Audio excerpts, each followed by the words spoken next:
Hey, what's up? I'm back. Yeah, evening edition.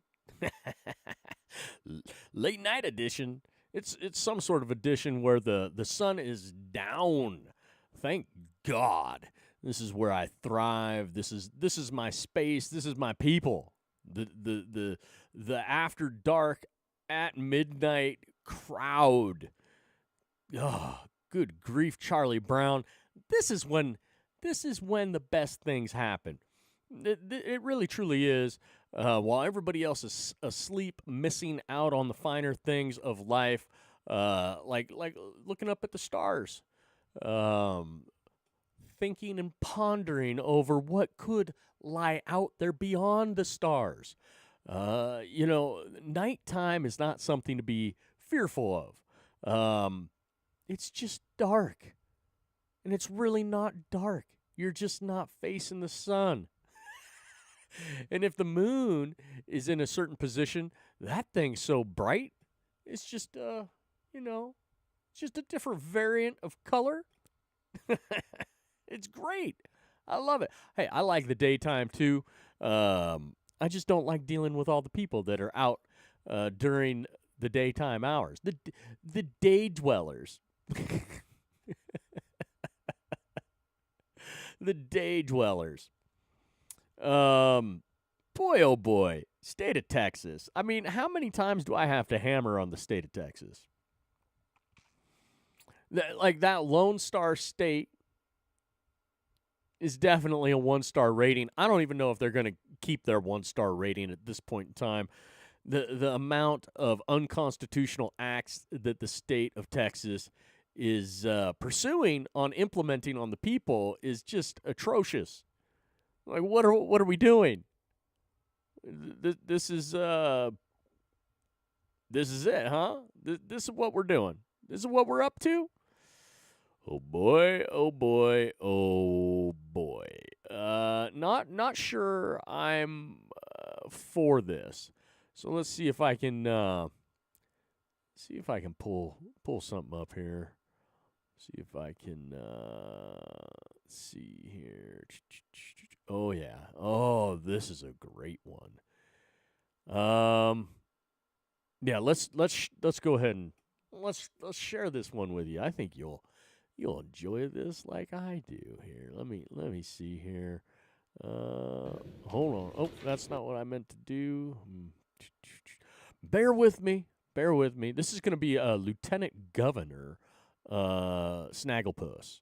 We'll just call him Snagglepuss at this point in time because I'm not quite sure how else to define this. What I don't even believe he's a gentleman at this point in time. I believe he's a corrupt POS. So let's see here. Let me try to do this again. There we go. And oh yeah, that's a good one, right?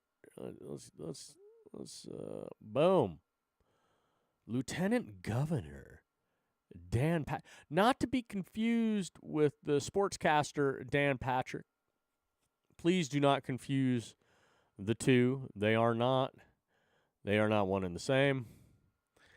I may have gotten confused myself with just the names of like, hey, why is the sports announcer, why is the sports podcaster Dan Patrick, from ESPN in the good old days, the original ESPN, why is Dan Patrick the Lieutenant Governor of Texas? But that's not the case. As you can see here, this Dan Patrick. Because does anyone want to try any of this? Yeah, different guy here. Yeah, I do. Would you buy anything off the shelf Yeah. that you didn't know what was in it? Well, no, but That could change your whole mental state Okay, for so- the rest of your life? Would you want that? Really? Anybody want this bag? really, Okay. You want it? that, I don't think you want it. You wouldn't dare buy it. You wouldn't let what an ass. He just throws it up there. Throws it out there. Nobody catches it, so try and make a point. and it just falls short of reality. First of all, we don't really know what's in any of these bags there, Lieutenant Governor. Bags of food, bags of this, bags of that. It's like, come on now. Get with the program there, boss, chief. Come on. Like, you're making stupid points here. Let's continue. Your children, your grandchildren buy it. And by the way, come September, all this will be illegal anyway. Because does anyone want to try any of this? And that being illegal is unconstitutional. An adult should be able to go and buy any product they want at any time, whether you like it or not. To actually dictate on this level, and that's what this is. This is dictatorial, is a sham. It's a farce. It's unconstitutional, and all of these people in this picture right here that support this dipshit are unconstitutional and what I would consider potentially treasonous. This guy, definitely treasonous. Definitely. Right here, this guy. So, yeah, I got some massive problems with the state of Texas, more so than ever right now, due to the implementation, or at least the attempt to implement making certain things illegal that, honestly, the state has no business, has no right, no constitutional authority to mandate, restrict, make illegal. Again, if it's look, the law of the land is the United States Constitution. Nothing can actually trump that. And, if it doesn't match up with the United States Constitution, it's null and void. It doesn't count. And we have so many laws on the books currently that are unconstitutional, and this BS is also going to join those unconstitutional laws. Nice try. That's not going to fly with me, bud. Not going to fly with me, bud. So, there you go. Here, I'm going to grab another one of these if I can find the other. I don't know if I can. Oh, here we go. It's one of these darn ones. Darn it. All right, let's see if I can bring that back to where it needs to be. Let's try this again. All right, here we go. Thank you for being patient. I'm talking to myself right now. I'm being patient with myself. Let's see here. Yeah, here we go. There you go. Here's another angle on this. This is a question, I believe, if I remember correctly, that was asked, and his stupidity he just couldn't help himself. He couldn't help himself. All right, let's. I understand wanting to protect children, but you have grown adults who are using these products too. Is there a way to do this where grown adults could still have access to these products? We don't want adults having this either. What are you, crazy? You want to go home and eat a bag of this tonight? See if you're here tomorrow? We focus on kids because that's where they built the shops, but adults are buying this stuff too. Make no mistake. We want to protect the 20 and the 30 and the 40 and the 50-year-olds too. We don't want anybody buying anything off the shelf that could kill them or ruin their mental state for the rest of their lives. The young man who was 22, who stepped in front of a train after he ate some of this junk, he wasn't a kid. He was an adult. That's crazy talk. That's the kind of talk, the reason why we're here. Media that would say something as stupid as that. I'm sorry. Okay, these are questions so we can Whoa, hear whoa, you say whoa, those. whoa, whoa, whoa! You're stupid, dude. You're a dumb piece of shit. You're the crazy that needs to be dealt with, Lieutenant Governor Dan Patrick of Texas. Texas State Lieutenant Governor Dan Patrick. You are a piece of shit. You should be dealt with swiftly. Period. Because you're treading on a whole bunch of constitutional liberties and rights right now.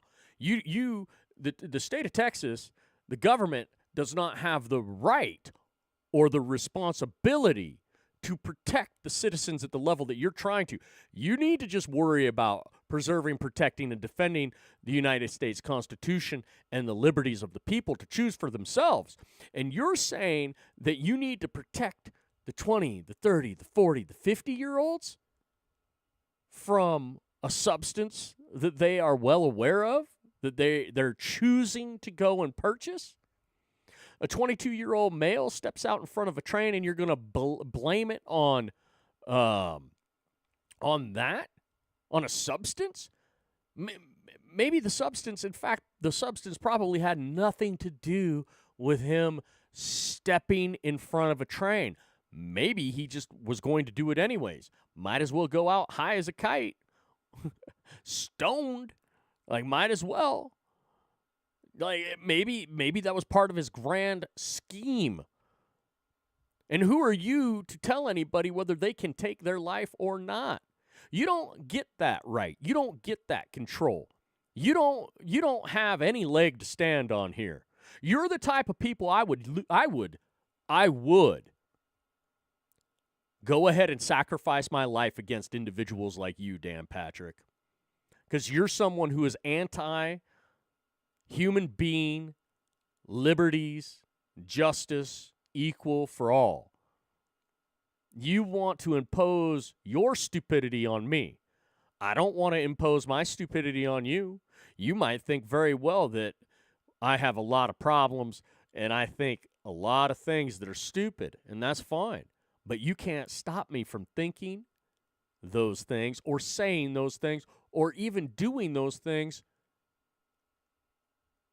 on my time, on my property, and in my home. And you don't even have the right to dictate that in public space. A public space is for all of us. Not just you to run around and impose and dictate and implement BS on me because you think you're smarter than I am. You're not. You're probably short about 100 IQ points there, bub. Sorry. Like, and this is just simple. This is cut and dry stuff right here. You do not get to dictate to me what I get to buy, sell, or ingest. And right now, you're crossing so many constitutional lines by saying that I cannot ingest something that I choose to purchase because of what? You think you're going to protect me?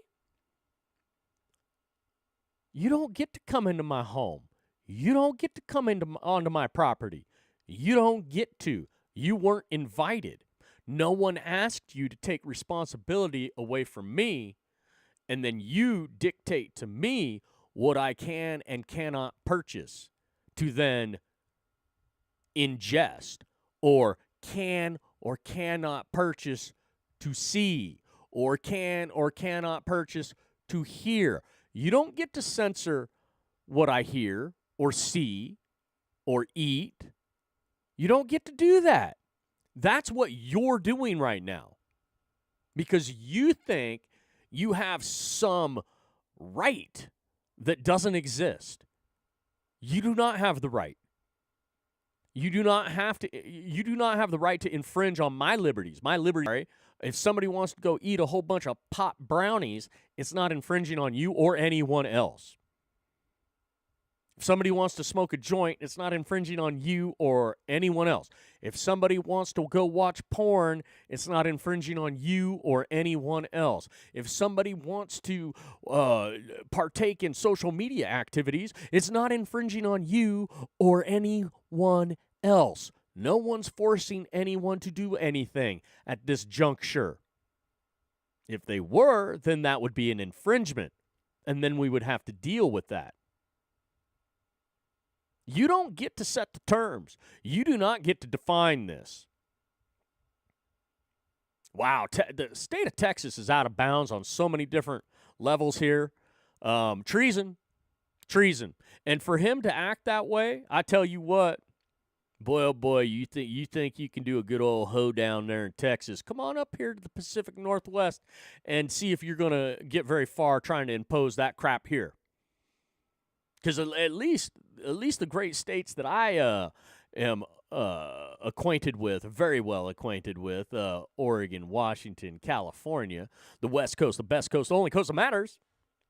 Uh, hey, it's constitutional. We can do whatever we want over here for the most part. You don't like it, you don't have to participate. No one's shoving it in your face, telling you have to do it.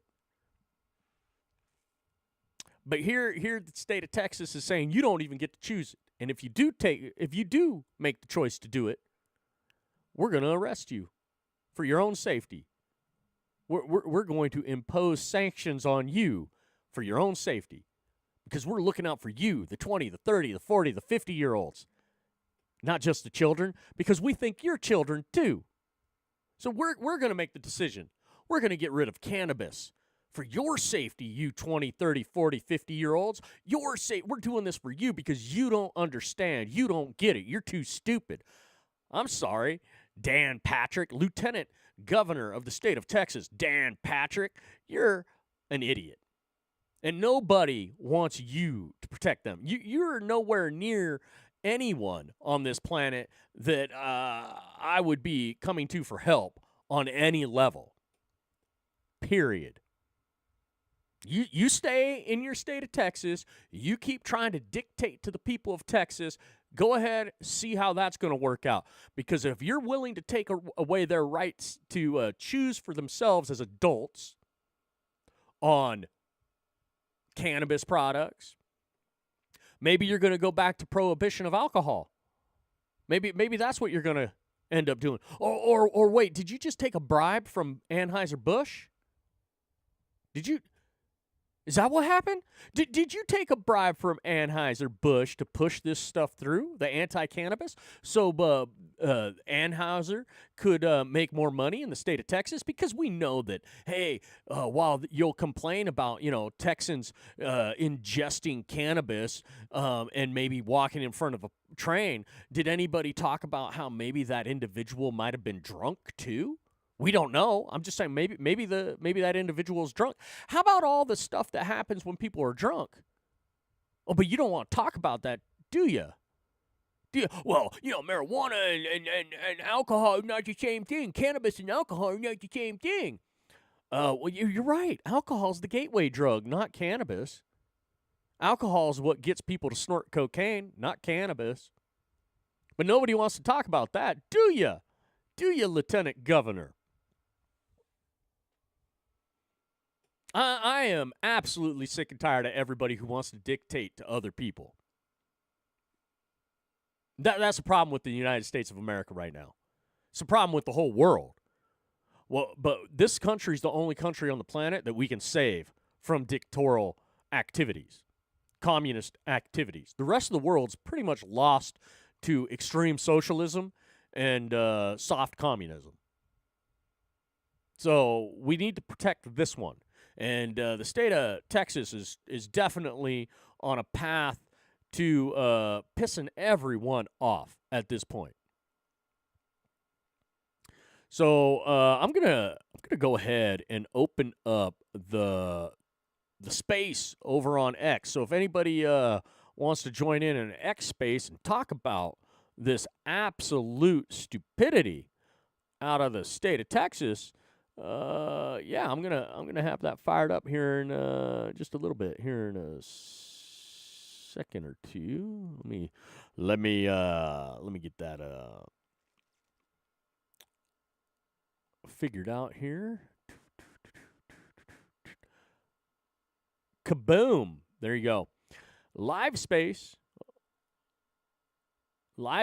over on the X Factor. So if you want to join in, if you got any comments about this bullshit that's going through Texas right now, I mean, there's multiple things of bullshit going through Texas right now. Social media lockdown for anybody under 18. Cannabis lockdown for, as you heard it from the Lieutenant Governor, not just the kids, 20, 30, 40, 50-year-olds. The state of Texas has your back. We're protecting you from yourself. We're looking out for you because you're too stupid to be able to make a choice for yourself. And we've already defined it that cannabis is evil and it's going to make you jump out in front of a train.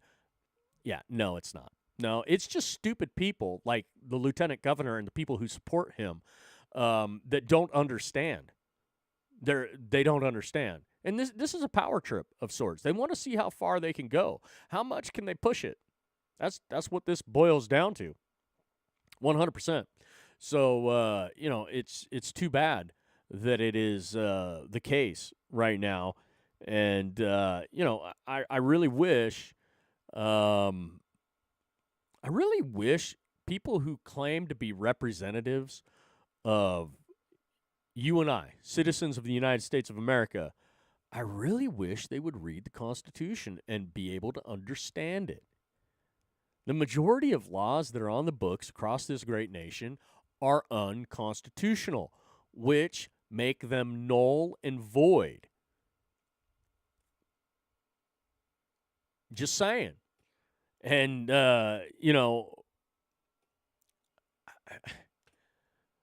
really, we're going to outlaw cannabis in Texas. No THC for you. I got a serious problem with that on so many different levels. Massive problem. So, sorry, Texas, not sorry. Calling you out yet again. Really, really, really wish that wasn't the case. I believe that the state of Texas could become great again at some point, like it used to be. But at this rate, it's like, and go figure, President Donald J. Trump is in office at the highest level. He is our commander in chief. He is our president. And here we have idiots in Texas squirreling away and trying to dictate when they have zero business. And it's going to make Republicans look horrible in Texas. It's going to actually shift Texas blue. 100%.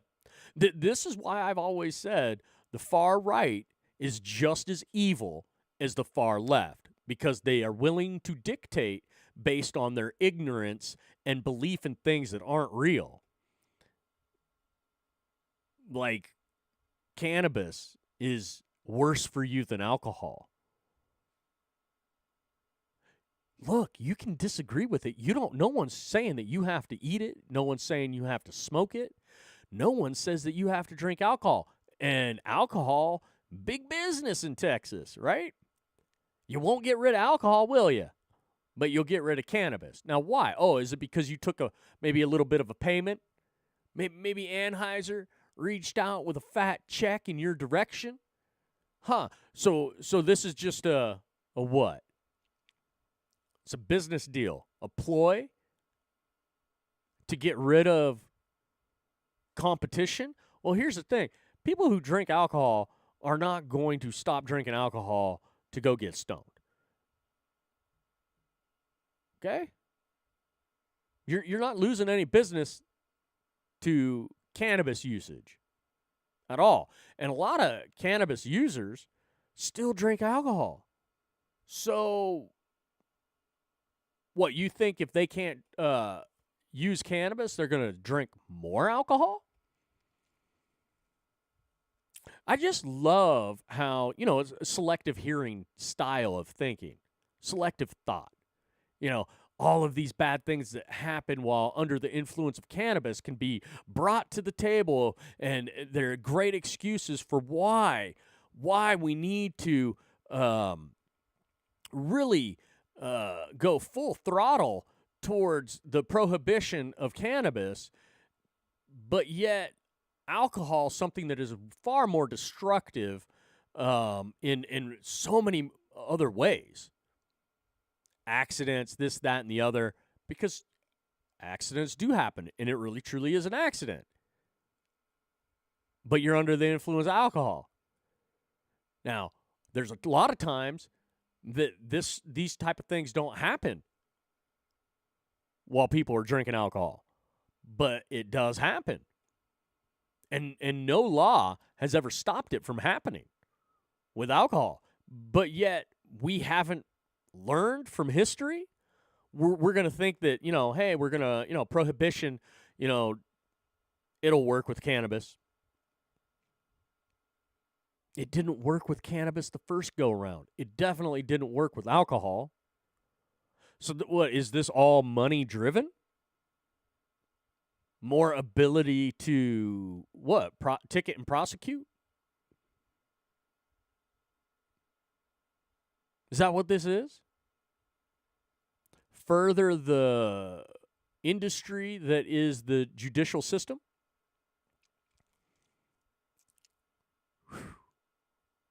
I mean, holy smokes. Is that really where we're going? Or where going back where we've been? Prohibition. Yay! Prohibition. Woo! Yeah, mommy and daddy government, that's bad for you. We're going to protect you and make sure you're safe. Yeah. No, that doesn't work. It never has. It never will. You're just going to create more divisiveness. Because while mommies and daddies like the government out there want to control their children, it's like, hey, we're not kids.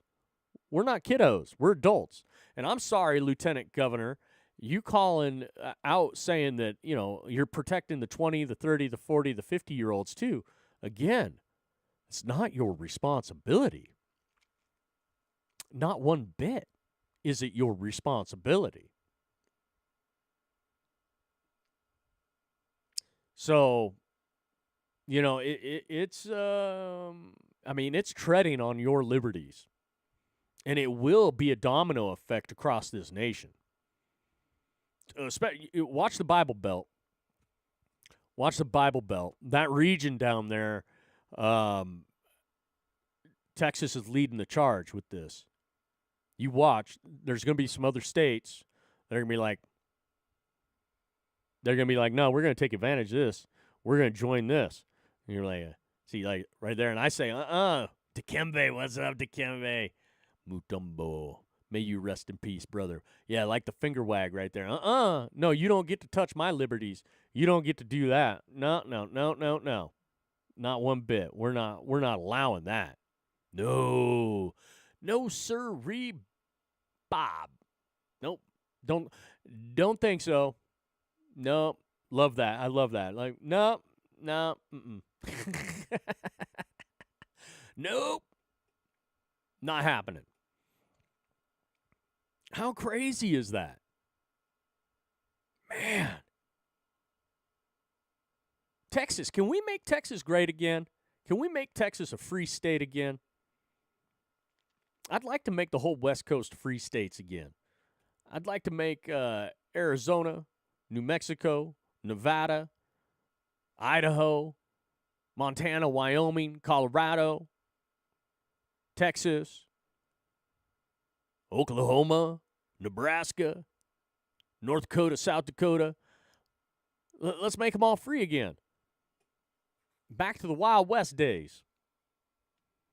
Whatever happened to that? The infringements. Why are we so concerned with things that are not infringements? Moms. Hello. Hi, moms. Hi. Someone earlier said, Texas has become a police state. Yeah, well, talk to the moms. Talk to the moms.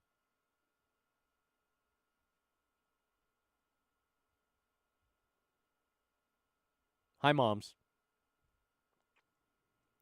Moms love to infringe for your safety, to protect you. So, ladies, this is why for a long time now, 3 years, I've been doing this podcast stuff. 3 years. And I've never backed off. Ladies, you need to help the other ladies pull their heads out of their asses. Remember Mothers Against Drunk Driving? Mothers should never have been against drunk driving. Mothers should have been against drunk driving that ended people's lives, caused damage to property. That's what, and they should have made the penalties so stiff that nobody wants to have an oopsie if they're drinking and driving, knowing that, hey, if you're drinking and driving and you don't have an accident, you don't harm anybody, you don't infringe, fine, cool, good for you. But the moment that you hurt property, the moment that you hurt someone, then okay, you're done. The whole book's getting thrown at you. But see, we don't do that. We don't do that. We don't do the logical thinking. We do the emotional thinking, where you have the little dictators that before you've even infringed on anybody, they're thinking about what? The potential of infringement. Like, well, this could. So you're now we're going to make a law because you could infringe on someone. It's possible that you might. Sorry. Just because it's possible that I might infringe on somebody doesn't mean you get to lock me up. Doesn't mean you get to fine me. Doesn't mean you get to ruin my life. Because whose life was ruined at that point? Because I did an act that you disagreed with, even though it wasn't infringing on anybody, even though now you've defined that drinking and driving is an infringement on other people, even though where's the infringement? On your emotional state? Moms? This cannabis thing. It's a far-right, over-the-top religious nut jobs pushing this stuff. And then also, again, on the other side that nobody wants to talk about, the dirty little secret is the money from big alcohol. Anheuser-Busch in Texas. Pushing that. Is this the type of leadership that you want in this country? Is this what you really want? More infringements in the name of your safety and your protection? Well, so are you willing to admit that you aren't safe enough on your own, that you can't make decisions on your own? Are you willing to give up your personal responsibility to the United States government, or in this case, the Texas state government, and say, hey, Texas state, you know better than I do. Here's the responsibility. You make the choice for me. And whatever choice that you decide, I'm just going to be all right there for it.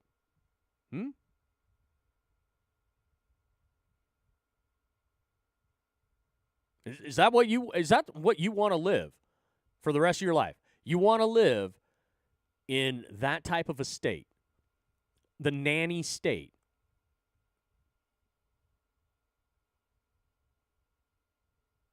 You can't make decisions on your own? That's a problem? You can't handle personal responsibility? Is that a problem?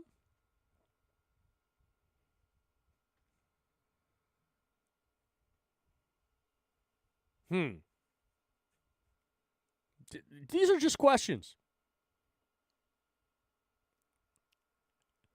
Just questions.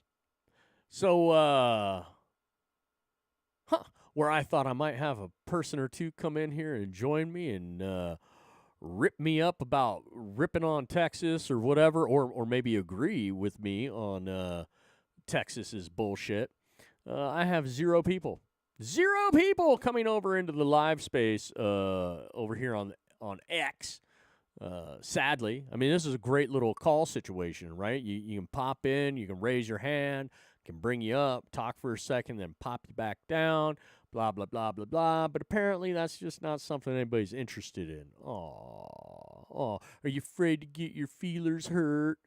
Probably. Boy, oh boy. So, while I'm not having anybody at this moment in time, maybe I can... Is it going to let me? Oh, yeah, I can do that. Boy, that's going to be difficult, though. We can fire up the scroll. I'll leave the live open. I don't know if it'll ding me if somebody... I don't know if it'll tell me. I'll have it tucked away. I'll have to just check in every once in a while. If you decide to join the live over on X, the space, the live space, just message me over here in one of the platforms. Let me know if I don't see it pop up. But we'll fire up the. I'm hitting the wrong button. Damn it! All right. Let's see. We'll get right here. Whoa! What's going on? Oh shoot! I'm pushing buttons. I'm pushing buttons. It's not going too well. Gotta love it. All right.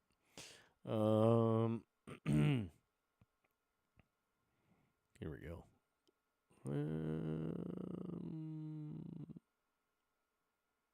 There it is. We'll look at the scroll. We'll look what's going on over on X. See if there's anything worthwhile to talk about. Usually there is a thing or two.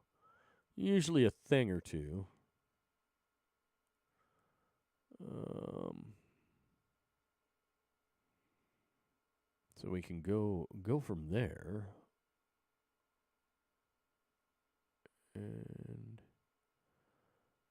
And you'll be able to see that I've got this up and running.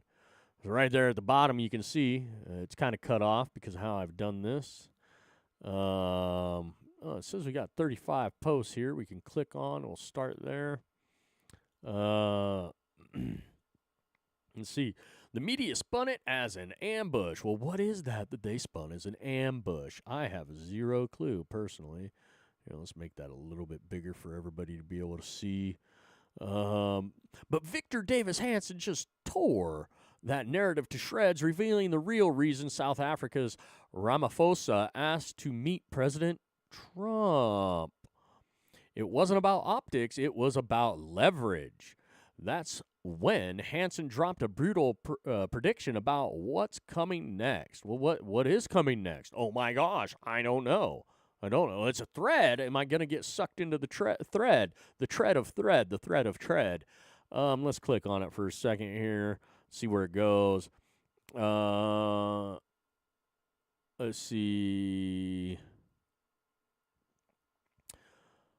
That was the headline when South African President Cyril Ramaphosa met with Donald Trump at the White House, but Victor David Hanson says that the narrative falls apart the moment you look closer. Ambush, he explained, means a surprise attack from a hidden position. That was not an ambush. Mr. Cyril Ramaphosa wanted that meeting with Donald Trump. He requested it, and when he came in, he was prepared to refute Donald Trump. In fact, Hanson pointed out the press had been giddy beforehand. They expected Ramaphosa to deliver a public dressing down. What they didn't expect was that Trump came just as prepared, if not more so. Trump was ready for the bill of goods, he said, and he had his own bill of goods. All right, let's listen. We've had another quote-unquote ambush on the White House. Ambush, remember, means a unexpected attack on someone from a secretive place. That was not an ambush. Mr. Cyril Ramaphosa, the president of South Africa, wanted that meeting with Donald Trump. He requested it. And when he came in, he was prepared to refute Donald Trump. In fact, if you look at the media before the meeting, they didn't use the word ambush. They were giddy. They thought, wow, he's going to give Trump a bill of goods. What he didn't think was that Trump was ready for the bill of goods and had his own bill of goods. We've had another quote-unquote ambush on the White House. So there you go, ambush. Now, here we go. Let's just, here we go. I like my dictionary.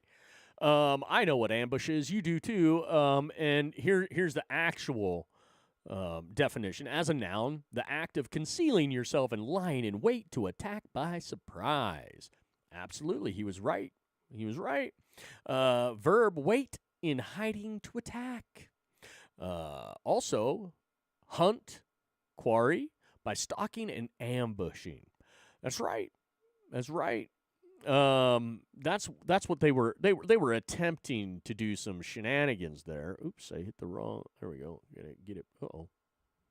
Get it back over here. There we go. I'm hitting buttons. Anyways, there you go. There you go. Love being able to pull up the dictionary like that, just so we're all clear. Yeah, Victor David Hansen on the money here. Let's see. According to Hansen, it was solely about protecting an economic advantage and salvaging a relationship that was quietly unraveling behind the scenes. Yeah, he wanted to meet with Trump because he had a free trade agreement with the United States, Hansen explained, with no tariffs placed on South African agriculture. Everything, metals, everything. South Africa wasn't just benefiting from favorable trade terms, the country was also running a $9 billion surplus and still collecting $500 million in U.S. foreign aid. And in addition to that, Hansen added, he was getting $500 million in foreign aid from the United States. Yet despite the benefits, Ramaphosa's government wasn't exactly acting like an ally. His ambassador had gone on record calling Trump a white supremacist in a video stunt Hansen described as performance art. The fallout was swift. Secretary of State Marco Rubio expelled the ambassador. In Hansen's view, this meeting was Ramaphosa's attempt to smooth things over, but not out of respect. It was about survival. And it was too little, too late. All right, well, there you go. There's that one. Yeah, I mean, look, Trump hammered him, but he kind of stumbled with that video. Was definitely a stumbling of sorts. Just checking over here, just in case we. There we go. He could have, he was prepared, but I mean, he could have done way better than that. That video was kind of iffy on things, and he misspoke, which did not help.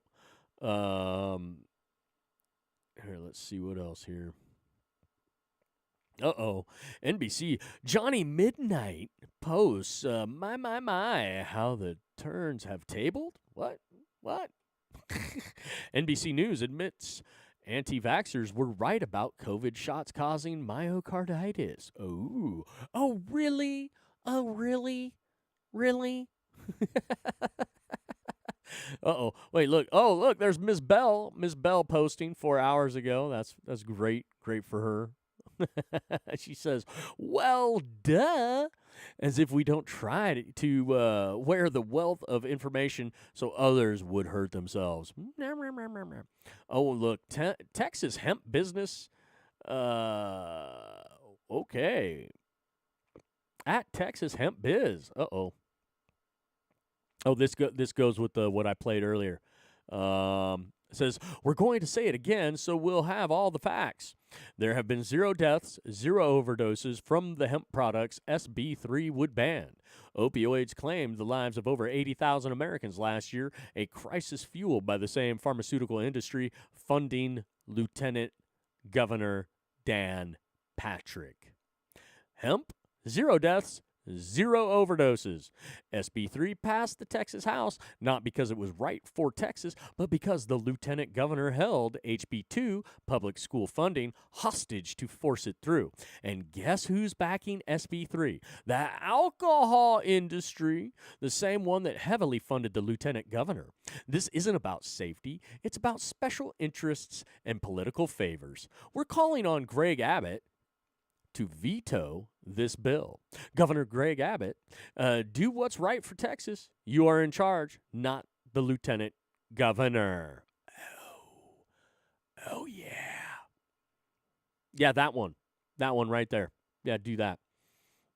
All right, before going on, I gotta grab something to drink real quick here. I am parched. It'll only take me a second, but while it's taking me a second, I was gonna put on some music for you. That would take like 2 seconds, but it's not hooked up. Why is it not hooked up? Now it says it's hooked up. Let's see. What's it doing?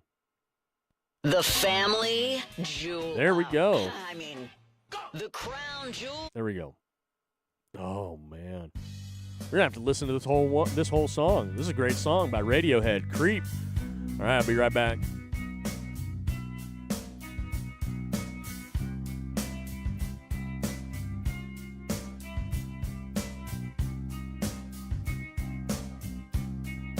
When you were here before, couldn't look you in the eye. You're just like an angel. Your skin makes me cry. You float like a feather in a beautiful world.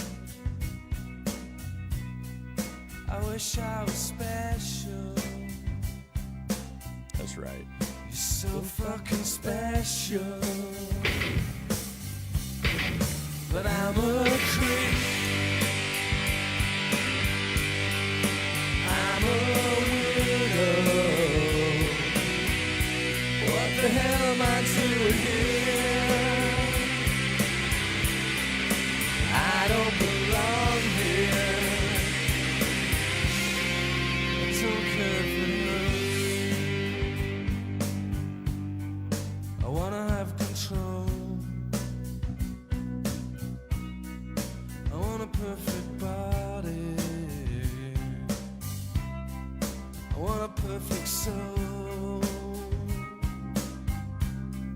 I want you to notice when I'm not around. You're so fucking special. I wish I was special. But I'm a creep. I'm a widow. What the hell am I doing here? I don't belong here.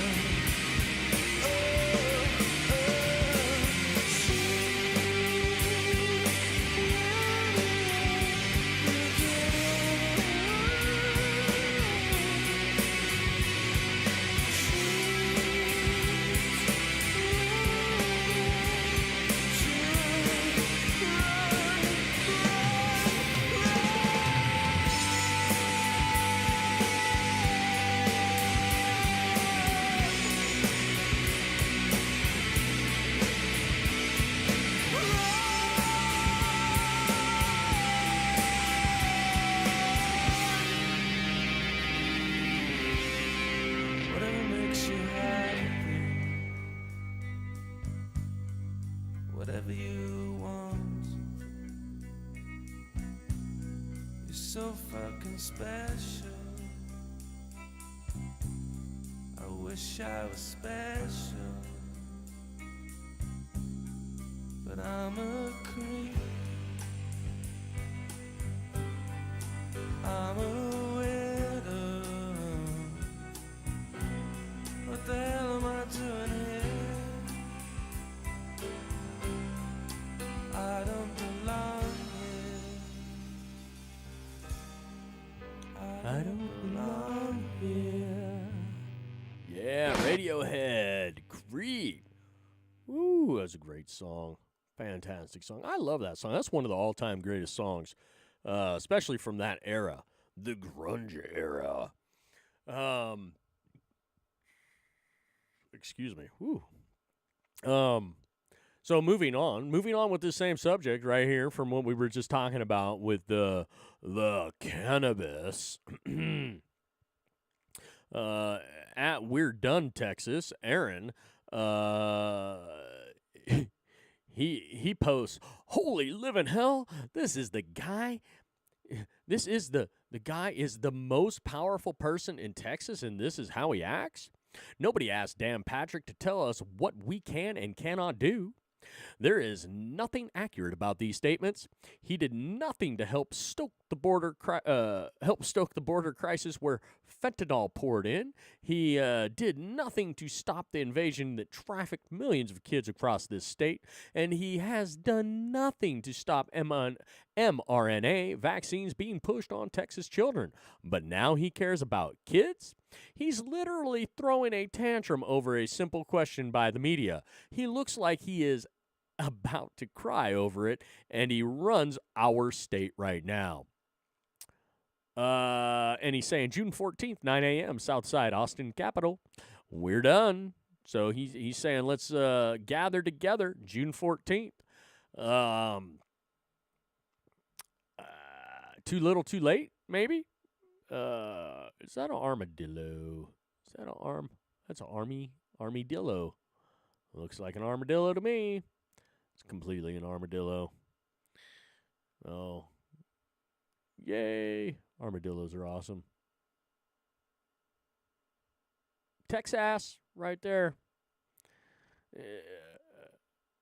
You see the army, the armor of the armadillo to protect itself because Texas is that shitty of a state.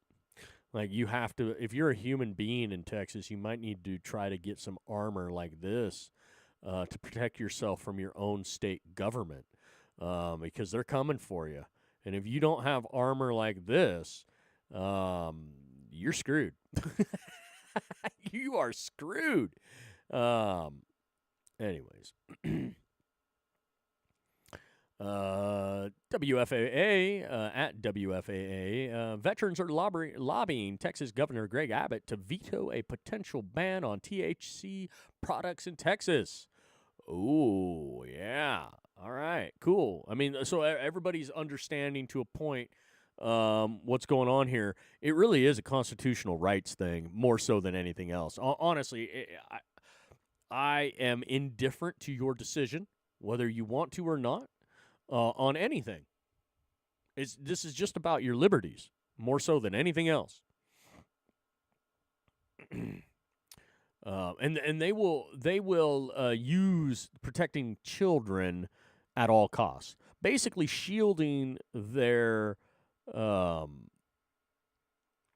cause with the justification of it using children as a justification. That's to shield their cause. Holy smokes. It just absolutely is insane to me.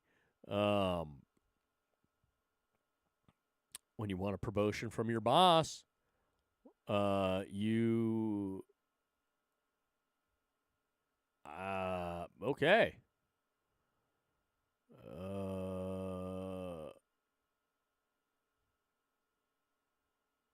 It looks like she's the one that did it, not him. And we don't even know that was clipped. And so, I mean, that maybe that's all that happened. And it was just, yeah. Anyways.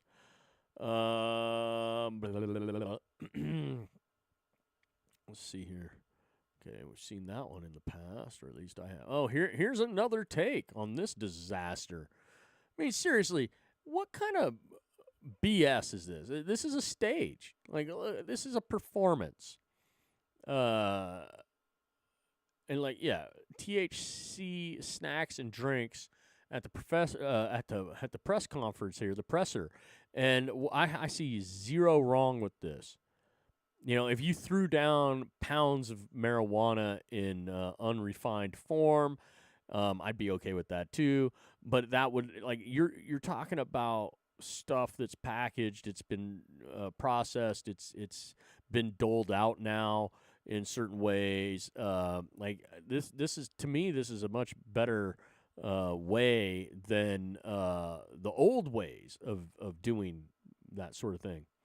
Man, this is getting heavy. This is getting heavy attention here in Texas. Texas, you're screwing up when you're getting this much attention in Texas. You're fouling up here.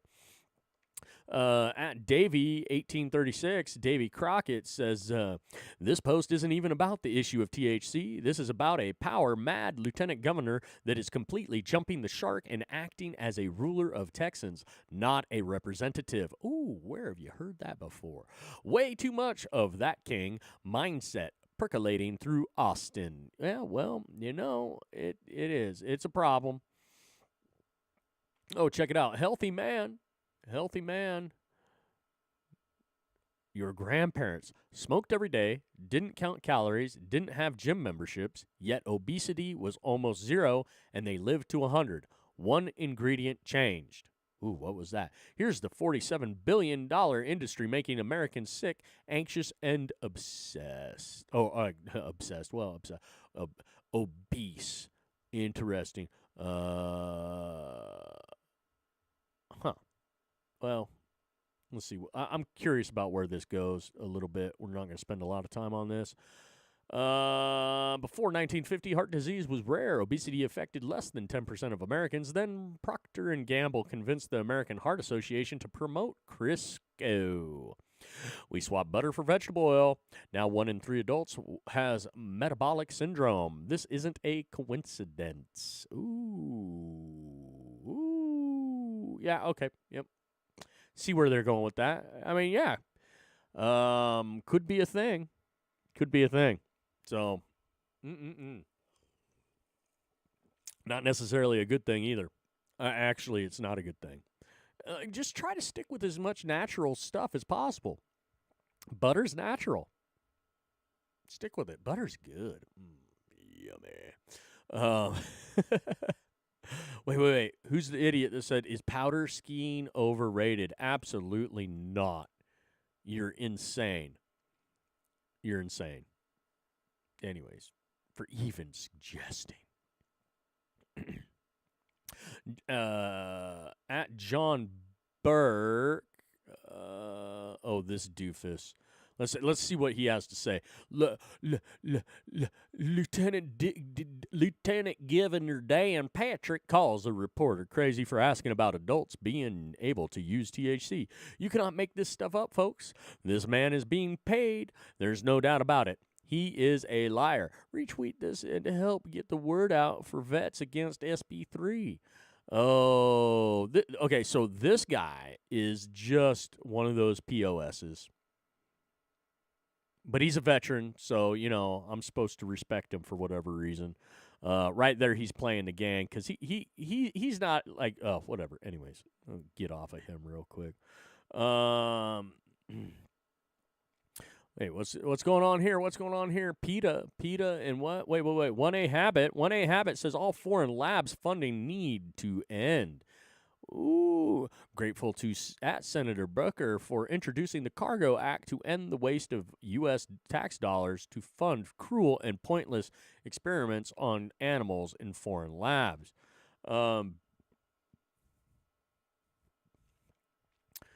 Let's just get rid of all foreign lab stuff. Like, why we're just going to end the cruel and pointless experiments on animals in foreign lab. How about, look, I actually don't have a problem with using animals to experiment, in certain cases.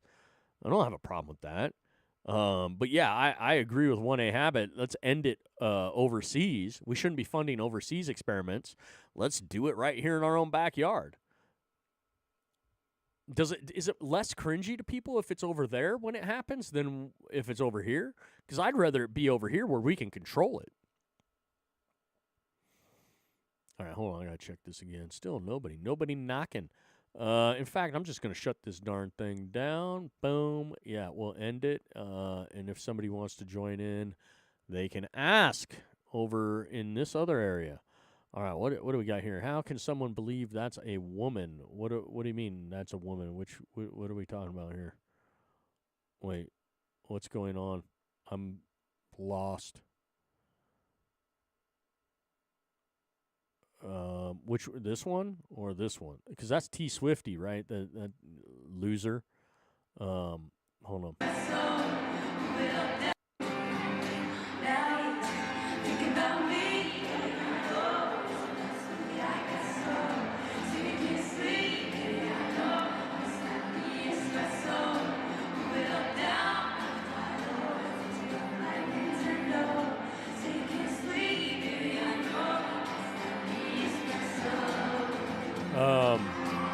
Horrible. Both of those women have horrible vocals, and the crowd is singing louder than they are. Just horrendous. The crowd full of young dipshits from this country. Like, seriously. How can, like, this isn't even good music. It's not even good. Uh-oh. Texas Cannabis Collective, the ad, SA Current, out here with some wild headlines. Oh, San Antonio Current. I was like, okay, now I get, it says, Ass Clown Alert, banning THC for the sake of political theater with Texas Lieutenant Governor Dan Patrick. If you're angry about the state's pending ban on THC-containing hemp, look no further than Patrick. Yep, there you go. Like, there's a lot of people pissed off. A lot of people. Like, this guy's borderline treason here with going against the United States Constitution. Just saying. It's borderline treason. And Texas, back in the day, used to do something that I think they should start doing again.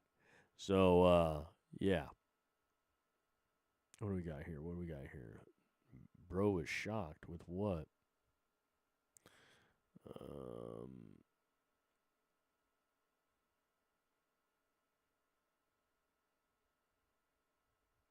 Holy crazy eyes.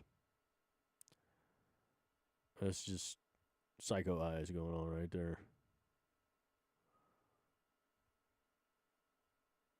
Man, they look like twins. He and his dad look a lot alike. All right. This looks like a dare presser from 1989. All that's missing is McGruff the crime dog.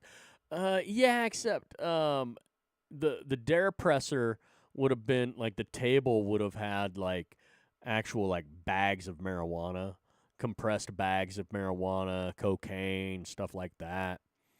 But now it's like nicely packaged goodies that have the active ingredient in it. Holy smokes, this is quite the thing here. I didn't realize there was so much stuff on this out there floating around. Holy smokes, the damn Patrick's taking it to the shorts right now. Just saying, oh, hey, look. Oh, hey. Hometown hero, ATX. The Lieutenant Governor of Texas, at Dan Patrick, held up one of our products today in a press conference about SB3 and blatantly lied on multiple occasions. He claimed that our product was 6,000 milligrams. It's 20 milligram per piece, 200 milligrams per bag. He claimed that we didn't test our products and they aren't regulated. All of our products are third-party lab tested in accordance with the Texas state law HB 1325. He also claimed our products were Delta 10 and Delta 6 when they are actually Delta 9 THC. And he also claimed we have no clue what's in it. Well, Governor, if you turn it over, you'll find full ingredients list as well as nutritional information and certificate of analysis on every product. Next time you see one of our products in your press conference, Dan and Patrick, get your facts straight. Let's hear him say it. Hey everybody, Lucas here with Hometown Hero. Right now, the Lieutenant Governor is holding a press conference and just spitting out lies like he always does. So he just held up one of our products, this exact product, and said it had 6,000 milligrams, which it does not. Lieutenant Governor also said that all the products that he had on that table are a variety of deltas, and he said Delta 10, Delta 6, a whole bunch of stuff. It is very clearly stated what this is. 20 milligrams Delta 9 THC and 20 milligrams CBD per piece. He said the ingredients, we don't know what's in it. All of the ingredients, every single ingredient are right there. All the nutrition panels. There's a COA per state law in Texas because this is a regulated product by the state of Texas per HB 1325, which Senator Perry passed. Again, this is a guy that has absolutely no clue what he is talking about. I'm embarrassed that we vote him into office. And please help us get rid of this guy next time he comes up for election. I'm tired of dealing with this. Thank you, guys. Yeah, hey, everybody, Lucas here. If you are a Texan, you should be embarrassed right now on so many different levels. Your state is unconstitutional right out the gate in every single way right now. Sadly, I don't want to have to say that, but it's the truth. You don't like it? Tough. Get over it. Ms. Bell in the house, she says, howdy. Ms. Bell, I had a live space going. I can fire it back up if you'd like to join.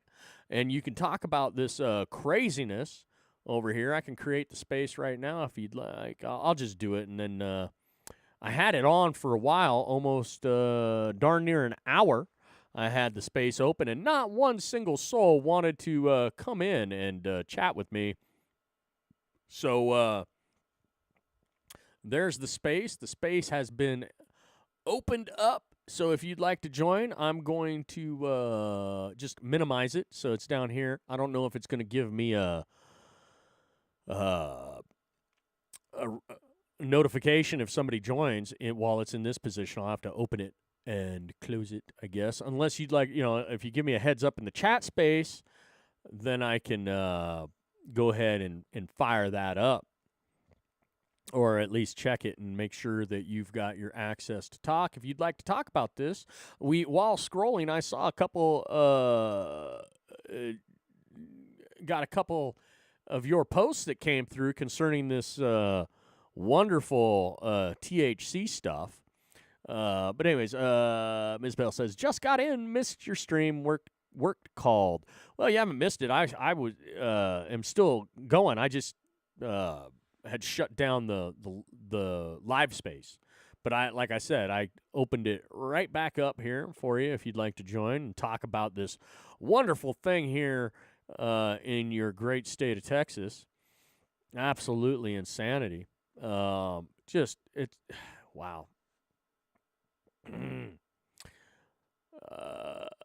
I've been kind of ranting about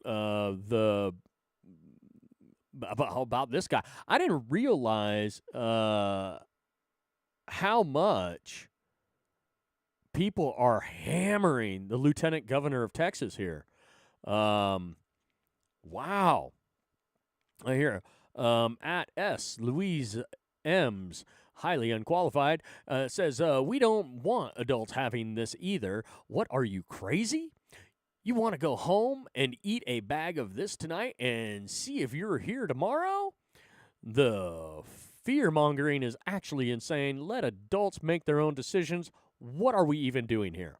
What we're doing is this guy is a complete asshat, and this guy actually should be booted from his position and maybe tried on some level of treason.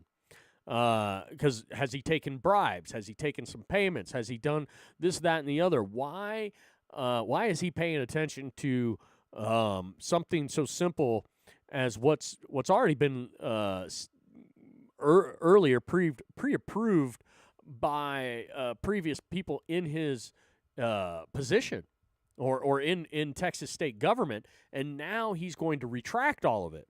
Why? Why is that again? Well, why? Explain that to me. Is it because he's a far righty? Oh, Ms. Bell says she's in the space. Oh, well, here, hey, there we go. And approve. There we go. Hello, Ms. Bell. I'm going to keep my scroll on here for a second or two, for a little bit, until you start talking. Actually, well, here, I'll just open it back up. Let me get this, reset this. Uh-oh. What did I do? I did something I didn't mean to do, I think. Yeah, I did. Uh-oh. Whoopsie. There we go. Uh-oh, Ms. Bell is silent. Howdy, howdy. Oh, there she is. Howdy, Ms. Bell. How are you doing today? Oh, I'm hanging in. It's 2:30, so be kind to this old lady. Oh, My mind is not that good. I am going to be wonderfully kind. The problem is, it doesn't matter how kind I am. Your wonderful lieutenant governor of your home state of Texas seems to want to tread on you, tread on everyone from Texas, and take away the simplistic right of making their own choice, free will. Yeah.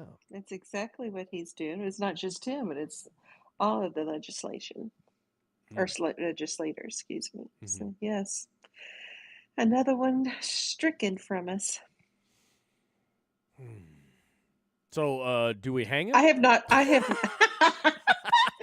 I have not seen the footage of what you were showing. I've not done anything since I spoke with you earlier. Had to address something else going on, so I haven't had a chance to look at some stuff that's going on here. So, what exactly? Anything other than throwing a bag of goodies at somebody? Has he done anything else other than his stupid words? Just making wild accusations and claims. you know.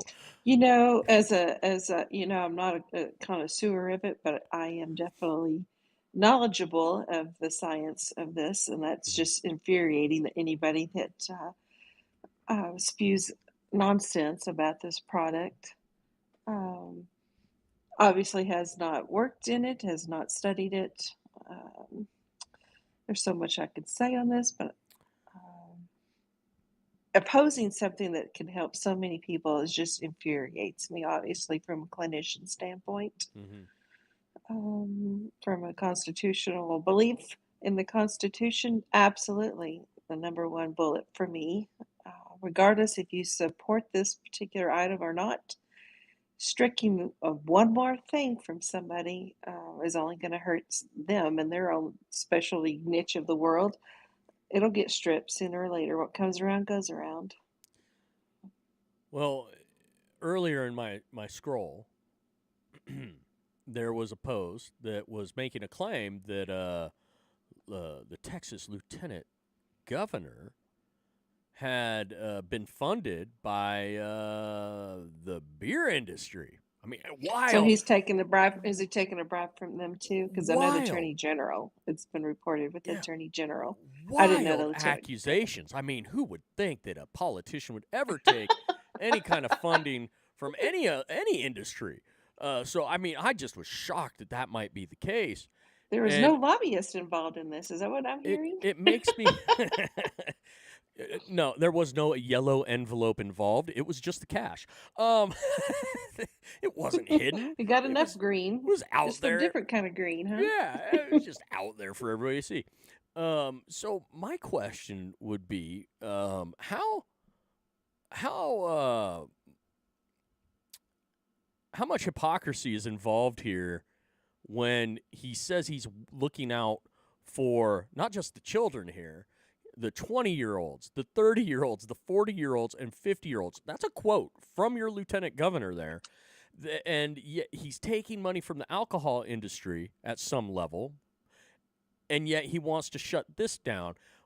From your perspective, like, what's the difference between alcohol and cannabis here when it comes to the dangers, the pitfalls of what could come of the usage?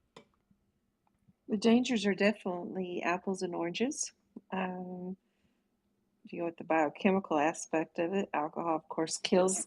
I mean, why else? If it kills stuff on the counters when you use it for things or other, it's what we use. Why would it not hurt the cells of a living organism? Versus cannabis does not kill; it does actually um, provide some needed elements that helps with certain issues that the body may be hurting in. And uh, two different entities, as far as I'm concerned. It's apples and oranges. I'm not going to oppose alcohol, but as you well know, I'm not a drinker. But I would never say someone not to drink. That is their choice. I would never tell somebody not to do something. I'd give them advice if I've been seeked out from a medical standpoint. As a clinician, I would definitely give what I know. But ultimately, it's a self responsibility. Mm-hmm. And saying that this little old man, and yes, I said little old man, telling anybody 18 and above, I'll give it that, 17, 18-year-old and above, trying to protect something then you're not helping anybody. You're just lining your own pockets. That is not his job as a politician and to tell you what to do. I'm sorry. I'm just shaking my head right now. I don't think 20-year-olds, 20-year-olds today, but 30, 40, 50-year-olds, I would tell this little old man, I can make my own decisions. I don't need you to tell me what I can and cannot do. But I am a 71-year-old lady telling people this. I come from a different time of our country where this is how you were taught. Self-thinking, self-sufficiency. Very discouraged, very disappointed. I definitely think this pushes the state of Texas in a wrong direction. Because if it's not, it's, since the 90s, it's now no smoking in public.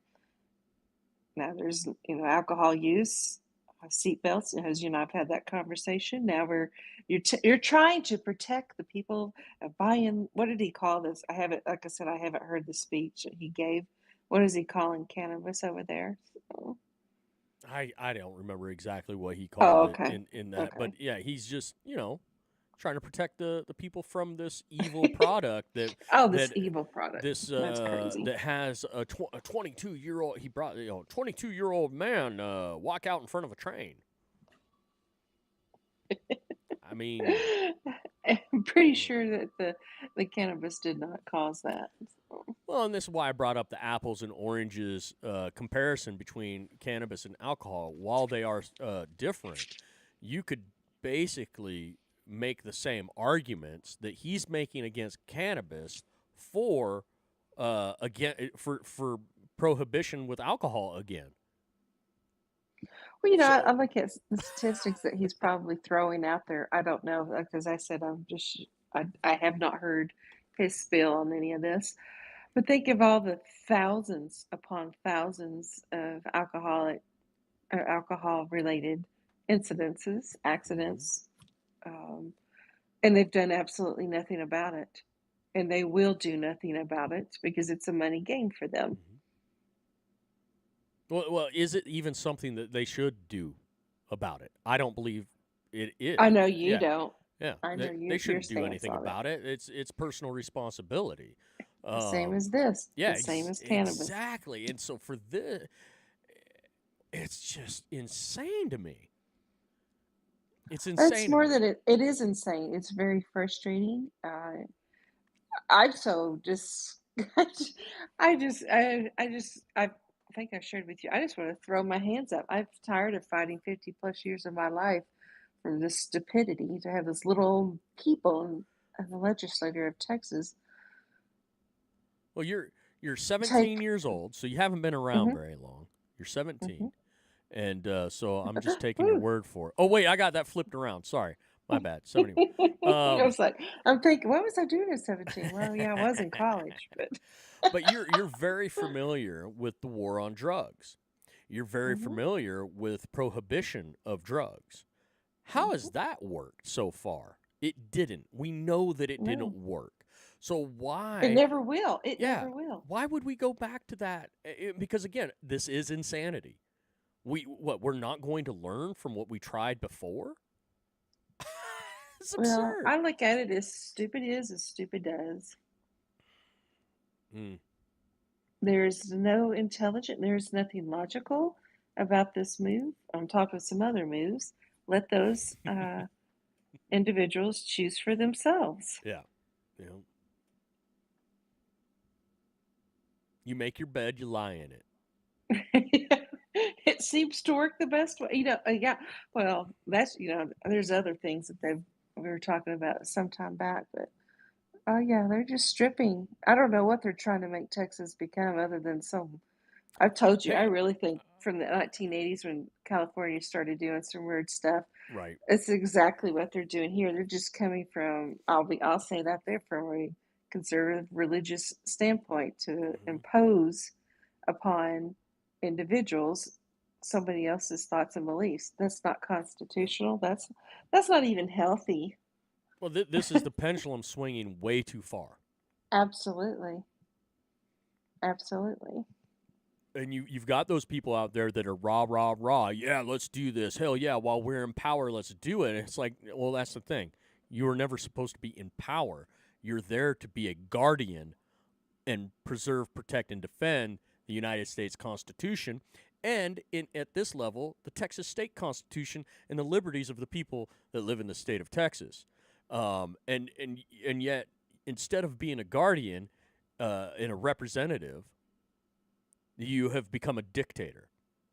Wow. Oh, I absolutely agree with that statement with this move recently as well, on top of the other moves lately, uh, with what's going on in Texas. And I'm born and bred, very proud to be a Texan, but this is it's beginning to be very heartbreaking, Well, guess what? very disappointing. Beto And O'Rourke, 2028, coming your way. God, Texas. I hope not. Oh my gosh, what I don't this know what is. we're gonna. It's bail for governor. I keep trying Bail to tell you for for 3 years. I would make a great dadgum governor. People, wake up, wake up. I don't know if Texas can handle me, because you know how I am about self-sufficiency and It'd be probably one of the greatest moves ever. Maybe teach some ladies a lesson, and you'd be a great role model, and lead by example, and well, yeah, be a good thing. And I was going off earlier about the whole moms being the problem with some of this stuff.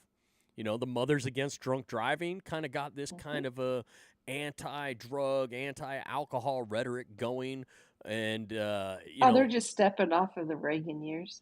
But yeah. Yeah, well, and it just it perpetuates, and you've got some people that are attached to this emotionally. You've got some people who are attached to this maybe not emotionally, but they are so steadfast in their belief because they've been manipulated into it from childhood with some of these people that have been going to the same church their whole dang life and heard the same thing: drugs are evil, drugs are bad, drugs blah blah blah blah blah blah. And But the thing is cannabis isn't a drug. That's the problem, that people just don't understand the how difference. dare you?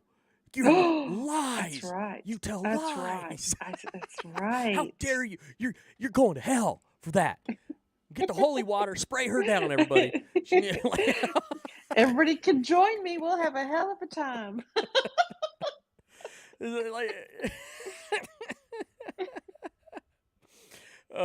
But they would challenge you on that. They'd say, how dare you? Because, alcohol's a drug, but nobody wants to admit that either. I've always wondered why we call it drugs and alcohol, when it's all drugs. Alcohol's a drug. So come on now, people. But then again, what's the definition we're using to define these things? So, and where does cannabis fall on that spectrum, if at all? Heaven forbid we have herbs that can help us. So what if you get pain relief and gives you a moment to have some peace in your day?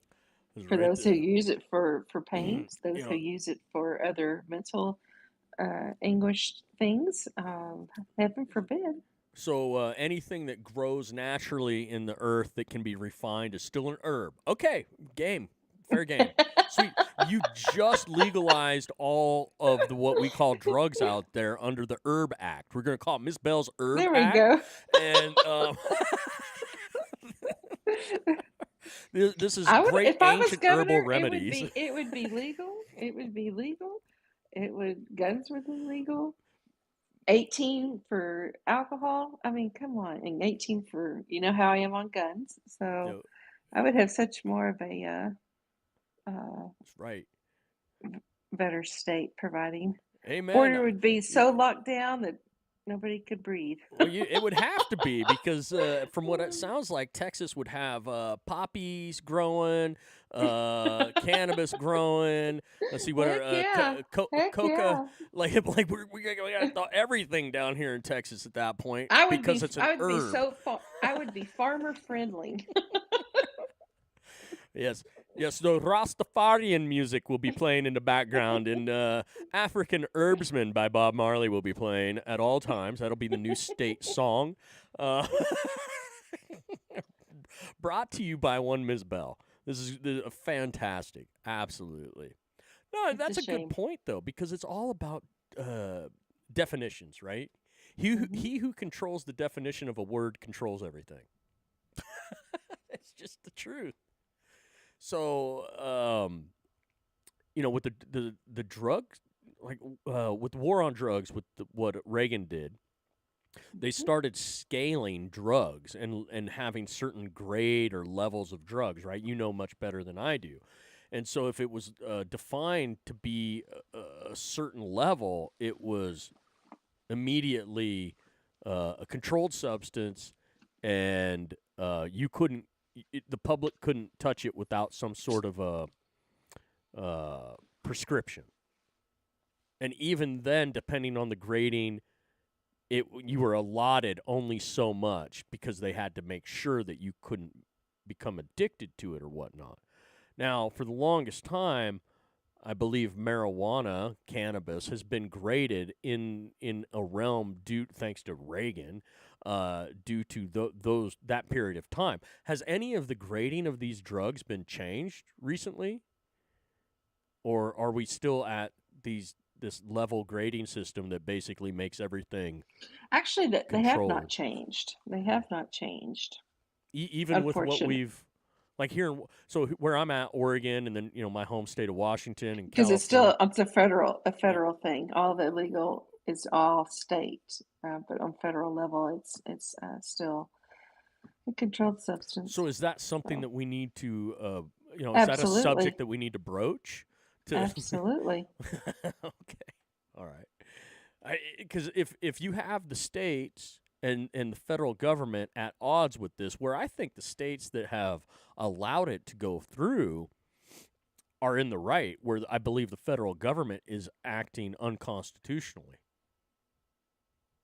when it comes to these regulations with the drugs. It's definitely a conflict of absolute. It's caused many issues in other states that I am fully aware of. Well, it's like shifting an argument. You've seen it time and time again. I know you've seen it, where mid-argument somebody will shift the defining point of the argument, and where you were trying to get to completely disappears.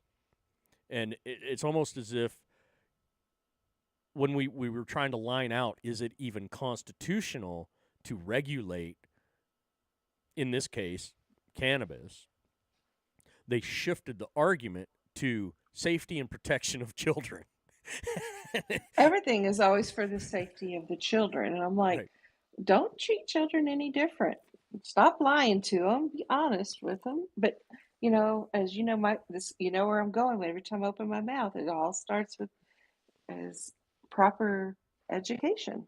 Mm-hmm. Truth of the matter. Don't sugarcoat it. Tell it like it is. But we don't make money that way. But what about the children? Well, See the emotional attachment there that brings. But what about the children, Bill? What about the children? Do you that's not what care I'm trying about to the tell children? you. If you cared about them, you'd be honest with them. Do Stop you lying want to children rolling joints in the backyard? them. They're going to anyway. You will not stop people. It's almost to the point that you can't. They're going to start regulating procreation. Well, they already have by handing out condoms a while ago. That was the whole point of that whole ordeal, is to make steps of like, hey, the government's going to take responsibility in handing out condoms and giving contraceptives out. So at some point, boom, they've got you. You're going to come back and say, well, you stop giving out condoms. We need more. We depend on this. And then government can regulate from there on forward. So it's only a matter of time. That's the hidden agenda. That's the catch-all. Create a dependency, because the government has essentially become a drug dealer, not just with drugs, but with everything. Here's what we're dealing. Here's what we're offering. We're going to give you a taste for free. Ooh, doesn't that taste so good? Oh, you like that, don't you? You want more of that? Oh, now you have to do this, which is give up all your rights, all your liberties, and then we will still not take care of you, because now we got you where we want you. So, how much longer before the people realize, though? Shoot. I've been fighting for this for 50 plus years of my life. I would sure like to know when that's going to happen. You tell me. You're younger.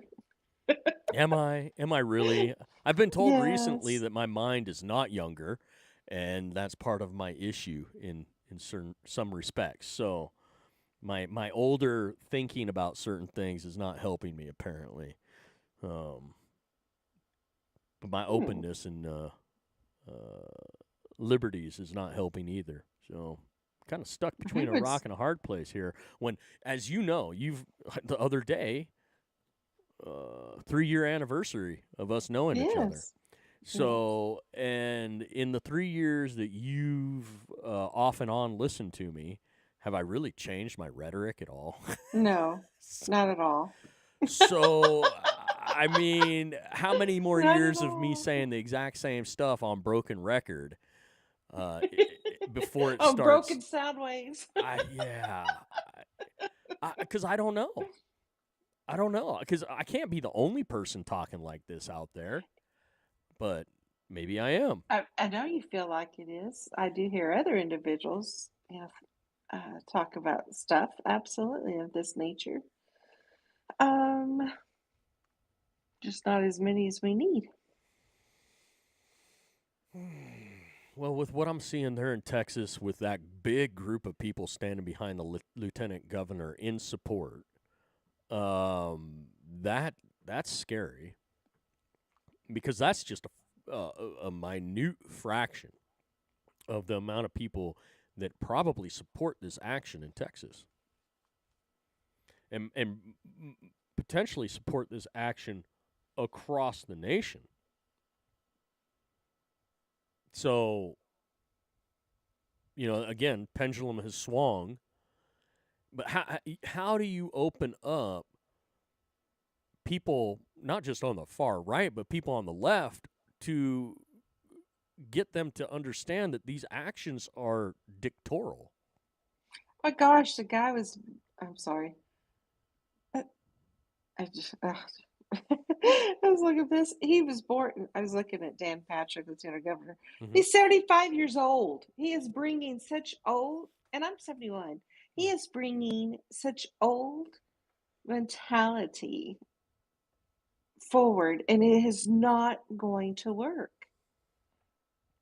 Just this is why I don't want older individuals in office, because they're worried about how life should be the way they were taught, how they knew. Times have changed. He's older than me, and I'm like, you're dictating to the people. That it's just not. I'm just getting really worked up over here, thinking, how dare you? And how come the young people are allowing this old fart to dictate to them? That just bothers me. Like I said, Oh my gosh, she was born in Baltimore. That's just Beto away or from me. Rourke, 2028. Oh God, That's who Beto, you're gonna no, get. hell no, anybody but him. Oh, so he wants to take my guns away. I'm not about that. So At this rate, I mean, you're no, losing the cannabis. You're losing online ability for not just children but other people too. You're losing. What other people? What other people are you speaking of? Speak. the Adult entertainment. Is that what you're talking about? Yeah, which, by the way, I'm not a big, I can entertain myself as an adult. I'm married, and I have my own abilities without having to look stuff up. But this just plays into the conversation of adults being able to decide for themselves. And the market will dictate. If there's nobody that wants to participate in, say, adult activities, attractions, then that industry will disappear all on its own. But the thing is, that's a big industry, because there's a lot of people that don't get to experience certain things without an industry to allow them to experience it. So it's never going to go away. That industry is, I believe, the oldest industry on the planet. So when do you think it's ever going to stop by putting in these stopgaps? It's not. And those individuals who want to procure that type of entertainment, they will find a way. And it's like, how many other things are we going to chip away at the United States Constitution with? I mean, these are just, you might optically think that these are just little chips here and there. to me, they're massive chips. They're not just they are chunks systematically coming down the line in rapid fire right now. And it's what I worried about, and probably what got me censored a lot early on, and even now, where I hammer on the far right about this kind of crap. So, while I'm in that center zone, and I know that the right-hand side of the fence is a little bit more logical thinking than the left, but how much more? I don't know. And my worry about the left is the same worry I have about the right. They're just dictating for two different reasons. The right dictates based on their religion, and the left dictates on their environment, which has become their religion. So you've got two sides of the fence that want nothing more than to control everyone else based on their perception of the world around them and what they should control based on their own fear of losing control. That's a mouthful.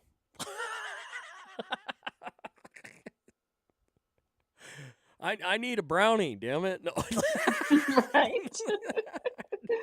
I need some good old brownies. I need a beer and a brownie. See which one does what for you. Pretty sure mixing them together will be amazing. I've seen you do it. beer battered brownies. I think about that one. I have seen you do it. So. And it still didn't work, did it? I know, right? I tried. Damn it, I tried. Oh, it's funny. Trying to go to Mars here and it didn't work. It's like, damn it, hurry up, Elon, with that damn rocket ship. Let's get going. Well, don't you know that cannabis would shoot you up to that planet? Well, as long as I didn't step in front of a train on the way there, we'd be good. So. Oh, stars. They're saying it's unregulated. It's the easiest thing to regulate. Oh, but they have to ask medical people to do it. There's plenty of us in the States that can help with this. That's right. But I don't know if I can trust most of the people in the States that could be qualified to do that. I mean, a lot of those people were like, yeah, get that jab, get that COVID shot. And it's like, yeah, well, I was talking about those in the industry that make this not know how to regulate the product. Oh, excuse me. Unregulated products. I'm like, oh, my stars. Well, I was just reading we don't want any crossover. And just think, he is not even he was born in Baltimore and educated in Baltimore, college-wise, and yet he's the lieutenant governor of Texas. Like, and you'd think he'd bring a little bit of the left into that, but he sure is not acting it, is he? So. Actually, maybe he is. Really think about that. Well, you know what? Yeah, you know what? Mm-hmm. You're right. Because if it's all about dictation and control, and if you want to play the political game and you want to put that into the fold, you get into a position like this, and when you have the opportunity, you go very hard dictatorial in whatever direction that you need to keep those people, that base, happy. But it's dictation. It's taking away liberties. And if all your goal is control and taking liberties away, it doesn't really matter from what side of the fence you're taking liberties as long as you keep picking from the tree of liberty. And picking. He's played it well. Yeah, knowing that Beto's going to get in now and then take more liberties away. And as long as would you stop putting that out there? What? I'm gonna. I don't have to say that. What? I mean, look, you don't want the That's the worst skateboarding word. Mexican Irishman as your stupid excuse of a man. You don't want the Mexican Irishman. That. Come on now. He's just a poor choice. Poor choice. What Anthony O'Rourke or whatever? It's like Tony O'Rourke, but then he's like, hey, so I can get more votes down here in Texas. It's Beto. It's Beto. It's Beto to all of you out here. Talk about the most blatant political move ever. It's Beto to you. It's Beto. I'm getting closer to the people out there that I'm trying to represent. Yeah, you're a tall, skinny white boy from California. What? with an Irish last name. You are nothing near Texan. Like, what are you doing? But half your dang state almost fell for it. The first go around. That was a close one. It's like, holy smokes, talk about sweating bullets. And you wouldn't be allowed to sweat bullets. You'd be arrested for it. Absolutely. So, no sweating bullets in the state of Texas. If Beto O'Rourke takes over, probably wouldn't even be allowed to say sweating bullets because that would be dangerous. Dangerous speak.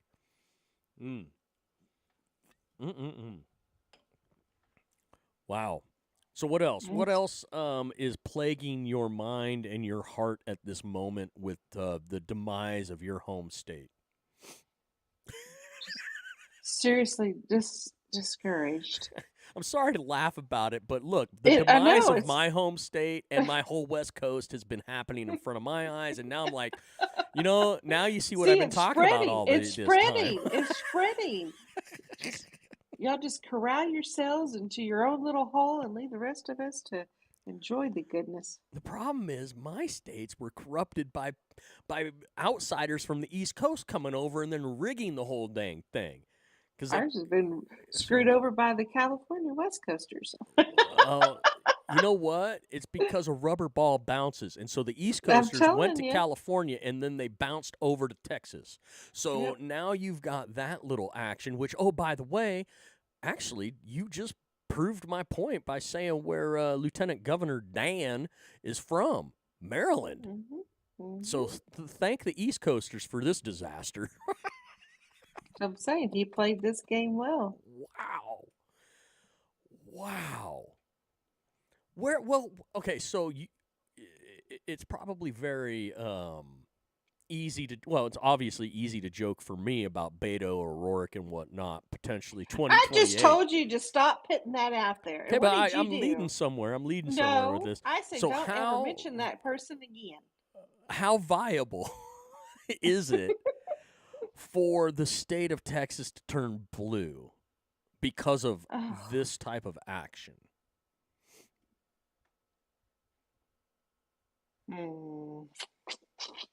When it does, it's going to hit hard because he's opened it up to so much right now. So are you ready? Are you ready to have fun with a journey of the mind? Yes, I am.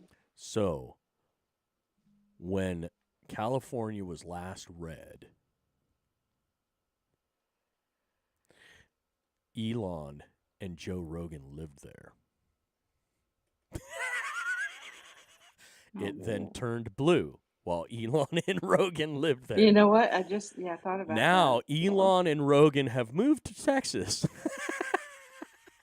a state that was red, that could potentially do what? Turn blue while they live there. Coincidence? I think not. Uh-oh.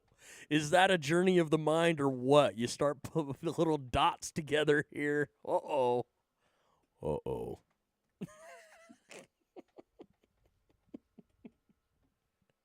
It boils down to me, it's just how people are so inept to realize what's happening to them.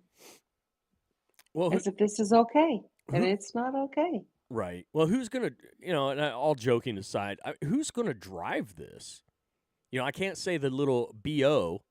He is body odor, by the way. That's a good little, I can't say the B.O. guy, the initials. But who's going to be the deodorant for that in Texas? Is it, or could we not stop? Is Texas just lost cause at this point if this all goes through? From my perspective, it is. It's just, I told you, it's just opening the door to turn blue. The more this happens. But I think that's part of, how I think about the big plan. So. The big plan. When am I allowed to know the big plan? Listen to you. It's like everybody knows the big plan but me. I'm just kind of like, I'm just kind of grabbing at straws here. Open your mind. Connect the dots. Well, learn the history. I'm pretty good at opening and connecting things, so I just... You already know the answer. Oh,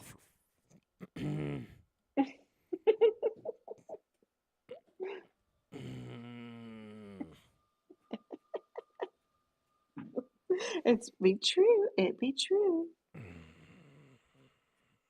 I'm just disappointed. This was not something well, I knew it was in the works. I just had hoped it didn't get to this point. But Well, if it is true, sorry everybody out there that isn't following, but then my whole stance on preservation, protection, and defense of the United States Constitution is it's like null and void in yeah, Texas, isn't it? like it's a moot point. Like, what's the point? What is my reasoning at this point for trying to preserve, protect, and defend the United States Constitution if it's going to no longer exist? Which, at this point, it no longer exists. It's only, yeah. I was thinking about the Supreme Court. It's only Mhm. the federal government's only used for when they need to. Otherwise, it's just a cousin. Hate to say that, but that's exactly what some of the last bills that they've just passed are passing. Yeah. Or they use the federal stuff for convenience. Mm. And that's why people need to realize they're being toyed with, and people just don't catch on to it. They're so into this two-party system, and they don't. They want to be a part of the game. I don't want to be a part of this game. I want to live. I want to see other people live the way they see fit. Wait a minute, but I've been told that I need to be a part of the game so I can free myself from the game. No, you need to know Holy what the crap. game is. You need to the- know what the oh. game is, how it's played, and how you benefit from it. And then you turn around and walk off to the next thing. Oy. It's a fine line to walk right there. Mm-hmm. Mm. You know my phrase. Yes, I do. It works every time. Does it? Yes. Every time. Has it failed me? So how far? Has it failed me? No. I don't know. It has not failed me. I have to take your word for it. I have zero understanding for exactly how far you've gone. And you know what I mean? Like, that's just the truth. I have zero understanding for that. I just have to take your word for it. There's a level My of 18 trust. kids will tell you. Like, 17 of them aren't going to talk to me. There's only one that'll talk to me. Maybe one or two would. The others are like, oh, whatever, Mom. But they don't do the social media stuff. They're shaking their heads at me. Why are you doing it? Oh, no, it's fun for work. Yeah, Mom, why are you out there picketing to save TikTok? Save TikTok. Save TikTok. You know I haven't. You know I haven't. I'm so the opposite. Doesn't it just blows your mind how people just want to save something that is absolutely worthless? They're being used from it. They think they're gaining from it. It's like, are you this short-minded? Okay, hold on a second. Hold on a second. Are you really questioning? No, Because you know what I think. These are the same type of people. I'm that making will a bullet point for you. Well, I got a double bullet point while it's still legal in Texas to throw bullets around. Like, they're the same people that support taking their own liberties away and moving responsibility from themselves to an entity that they now hold in higher regard than their own person, their own individuality, that being the government. So, I mean, you can't expect anything less than this. They're trapped, right? They're mentally trapped into this entity where, you know, you've been studying TikTok now since before you and I met, so over 3 years. Probably, I'm gonna guess, probably since its inception, you were on to it, watching and studying it, and watching the people, learning from the people. Get the little legal pad out and start taking notes here. And I do not know what you speak of. And you've seen these individuals become addicted to the routine, to the people they talk to. And then they feed off of each other. And you've seen the whirlwind of drama that gets spun and then out of control each and every time. And I would be willing to bet, I'm going to go out on a limb here, that in some of these moments of you analyzing and watching, you were able to tell when the wheels were going to come off before they came off. You know the answer to this. Like, because you You're a understand. great test subject. Yeah. Well, yeah. It I was the great. one. I was the one out It of all was TikTok great. users that did not fall for the bullshit over there. Good Lord. I guess I can be proud of that one little thing. Oh. Look. He's No, not but you were manipulated like easy. the rest of the monkeys. Damn it. It was easy to tell when you're about to blow the lid. Mhm. So. Well, I mean, I don't hide who I am. So, No. keeps me safe by being honest with everybody. Good Lord. Then nobody can be like, "Well, you're lying to me. You're being dishonest." It's like, no. But in that realm, you almost have to be completely transparent, or it's gonna catch you. Like, and where the drama moments of those clicks over there, it usually starts from someone getting caught being dishonest or playing somebody against each other.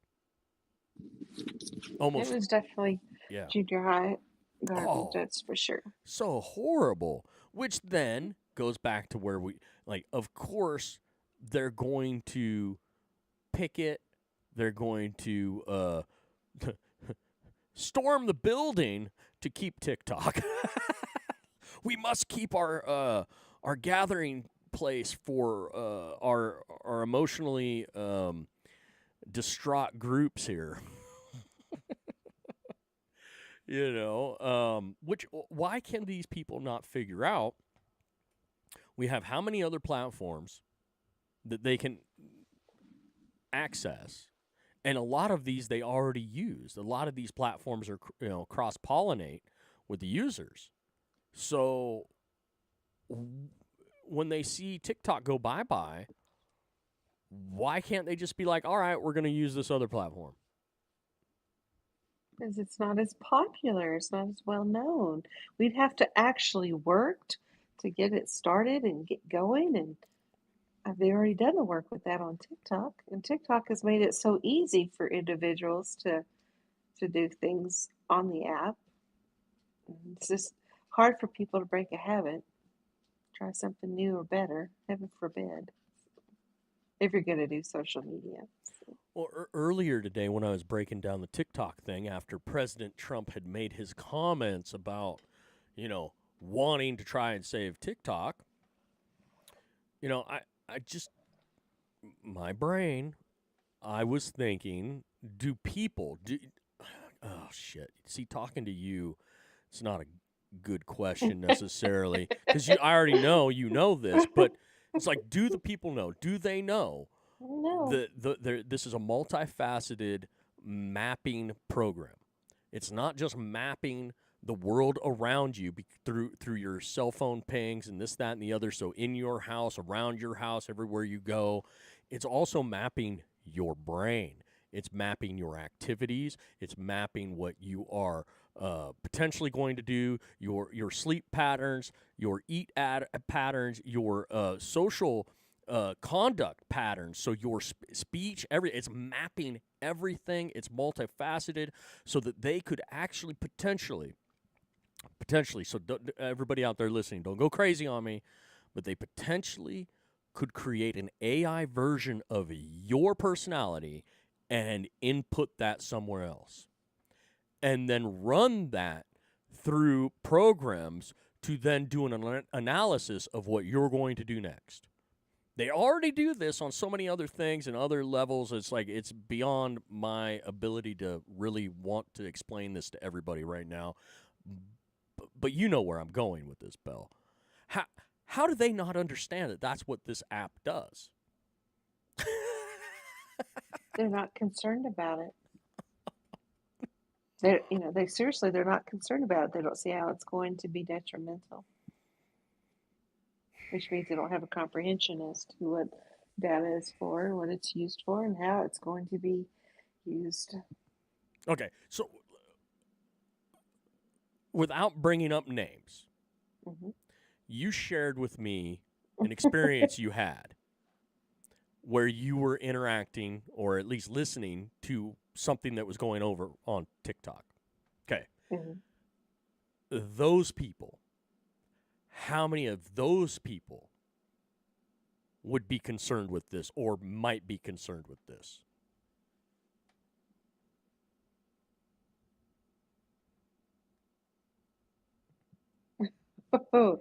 I think uh, probably I would say zero for what I was just say of the last conversation that I was witnessing. It's not that a few of them would definitely could understand it when it's explained, connect some dots slowly, but off the top of their head on their own, research it for themselves to learn about it, see what the big hoopla is. I think maybe two, three at the most of that big, because it was a big group last night. Would probably even start thinking about it after some words were stated last night. I made a comment or two. But it was, I would honestly say, I don't think it's a concern of theirs. That's scary Absolutely. because those people might be that 1 or 2% of TikTok users. They might be in that group Mhm. that are the more intelligent people, the more intelligent users of the platform. And if you're telling me that, holy smokes. But I'm also just making the judgment off of that group that I was talking to you about, Right. off of just online information and all the times that I've been in the group setting and Mhm. whatnot. Don't talk to them behind the scenes and know them any other than what they present themselves on the apps that Oh, they're on. you know what? So Great point. Do you think that they might not be showing exactly their intellectual prowess on that mhm, platform? absolutely. Like some of them have the potential, probably are just I think are just showing what little they are showing off. Um, but like I said, I don't know. This is just an observation Mm-hmm. from over the years that I've watched them or whatnot. But Well, um, a few of them are astute enough to be able to do this. Maybe they are doing it behind the scenes. It's just never come up in mm-hmm. the lives that I've attended over the years, Well, so or then even just listening into them to make you for feel good for for once, I'll make you feel good. So they are understanding of their audience then. Do you know? I would say they are the material they're presenting, who they are talking with and trying to deal with. It's like, why do you waste so much time and effort with people who don't really want to understand more? They're not there to engage to learn and come away with information. It's to show that we can be a high school drama and just carry out filth in the stream. So, because the language was just appalling. It got to the point. It just rattled me. As okay, this is too much. So I just went on. So Foul language? yes, Really? yeah, not from the host or but I'll be honest with you, from the opposing side. Mm-hmm. He was just so belligerent, and I told you it went on for hours. I thought, man, this is crazy. So. And I thought, you're not making your point. I am not against, foul language, but use it appropriately. Use it when it's most impactful, not every other word. So, Well, a lot has changed then since I've been over there because that kind of stuff wouldn't fly in certain people's lives over there in the mhm. past. So now they're allowing foul language to fly a little bit. Well, it was then last night. That's Well, and that was the one thing that struck me as a user over there for what? I was over there for 6 months. And that even you yourself, myself could run a live over there. And even though I might be okay with stuff, other people just coming in and viewing could report you or anybody else at any time. It still can. And foul language would get people reported. Now I'm curious. So I have, because I can't believe I brought the TikTok thing up. Now we're in a TikTok flipping black hole. Jiminy Christmas. I didn't do it. You did it. Yes, All it by was. your little lonesome. It was 100% me. But yet I'll still get blamed for it. Well, I mean, Grandma's got to take the hit. oh jeez. So, But, yeah. is the rhetoric over there Well, I told you, skewing even more though? Like, remember, one of the things that was big when I was over there is everybody stopped using the word gun and they used pew pew. Yeah, they still it's still over there, still garbage. So still garbage. Rape turned to grape. Yep. And then there's a whole bunch of other things, like you can't even say Absolutely. band, you had to say banana. And so I would say, have they taken that and now got more words to their? I think it's more intense in some ideas, but like last night, that's why it just kind of shocked me that I was listening to stuff. But I have shared with you, but on my FYP, how much violence I'm getting over there. Straight up violence.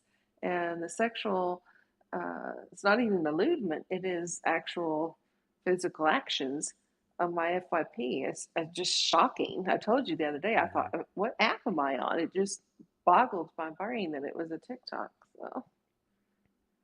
Well, especially with the amount of censorship that they have that goes on. Exactly. That's why I was sharing that with you. It was one of the things that I recorded, not because I'm a perv, but because I wanted evidence, because I had been booted off for nudity when I wasn't ever nude. It was just somebody making a claim, right? They wanted me booted off, so they made a claim. And over there in TikTok world, they boot you, then they check, and then reinstate you. They just shoot first, ask questions later. That's how TikTok does things. And on my FYP page, a few times, villagers from Africa had been doing video or whatever, and they were topless, women that were topless. Okay, that doesn't bother me, but at the same time, it's topless women, and we don't necessarily promote that here in the United States on social media platforms for anybody just to see. And I got booted fully clothed because of an allegation, yet those posts were just flying around, no big deal. And it's like, huh, so how does that fly around? So, TikTok has this very, what am I looking for here?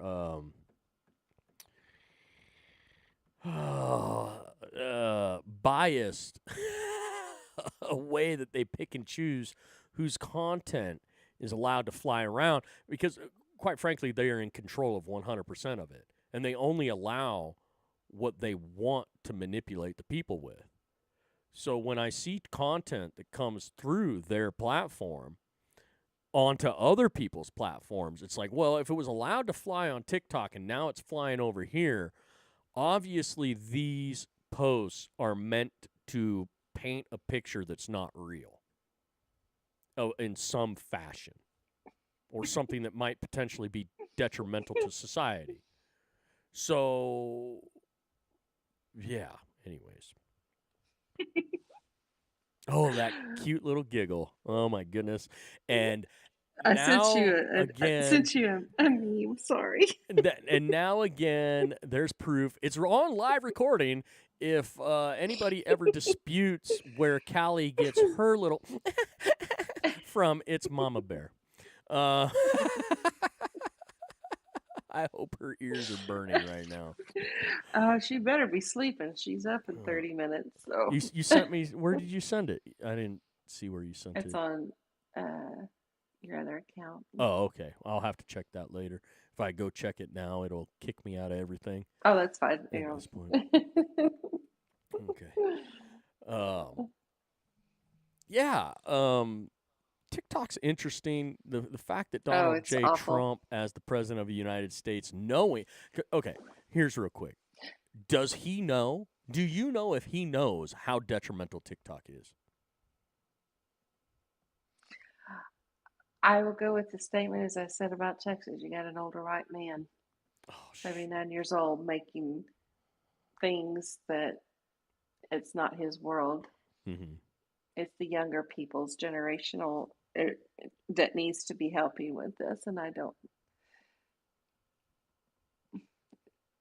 It's just a white man's world, and he's running the country and trying to put Wow. old time values on a new and up and coming thing that's really not going to phase him. It's not, but it does affect you and the younger and Yeah, because I'm a citizens of our white country. male, and you're Mhm. blasting white males right now, and I wonder why I'm censored.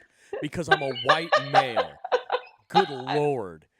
A white female saying it's a white male's fault. It's like, It is. really? Okay, let's call it a conservative man's then, just like in Texas, an ultra conservative man in Texas. And I wouldn't say Donald Trump necessarily is an ultra conservative, but he is definitely conservative in politics. In Oh, politics. okay, fair. I was gonna In say because politics, he not in comes across to social. me like he and I could actually have a good time on the golf course, and there'd be more of an independent type talk process than Nah.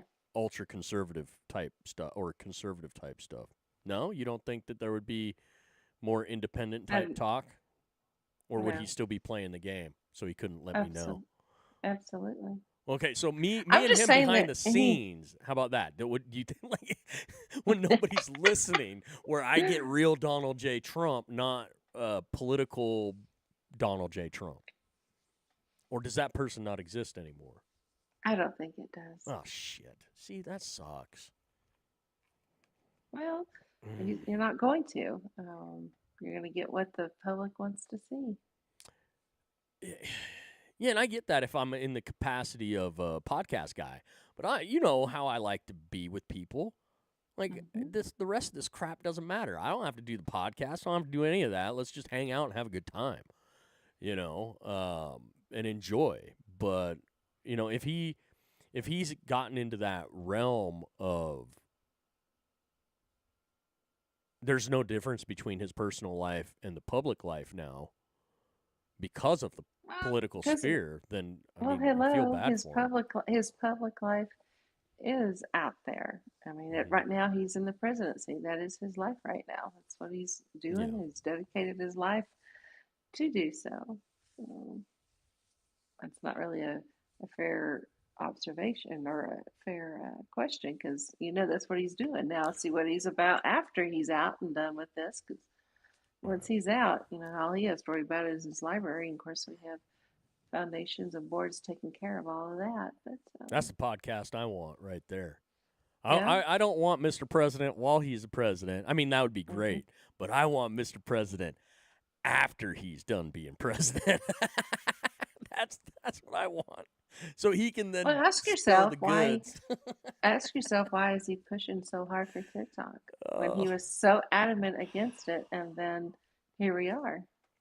Because I told you, I'm not the biggest fan. I'm not against him, but I'm all about action. I am not about words. And if you're going to start spewing, I mean, he's against it, now we're for it. I'm just be done with it.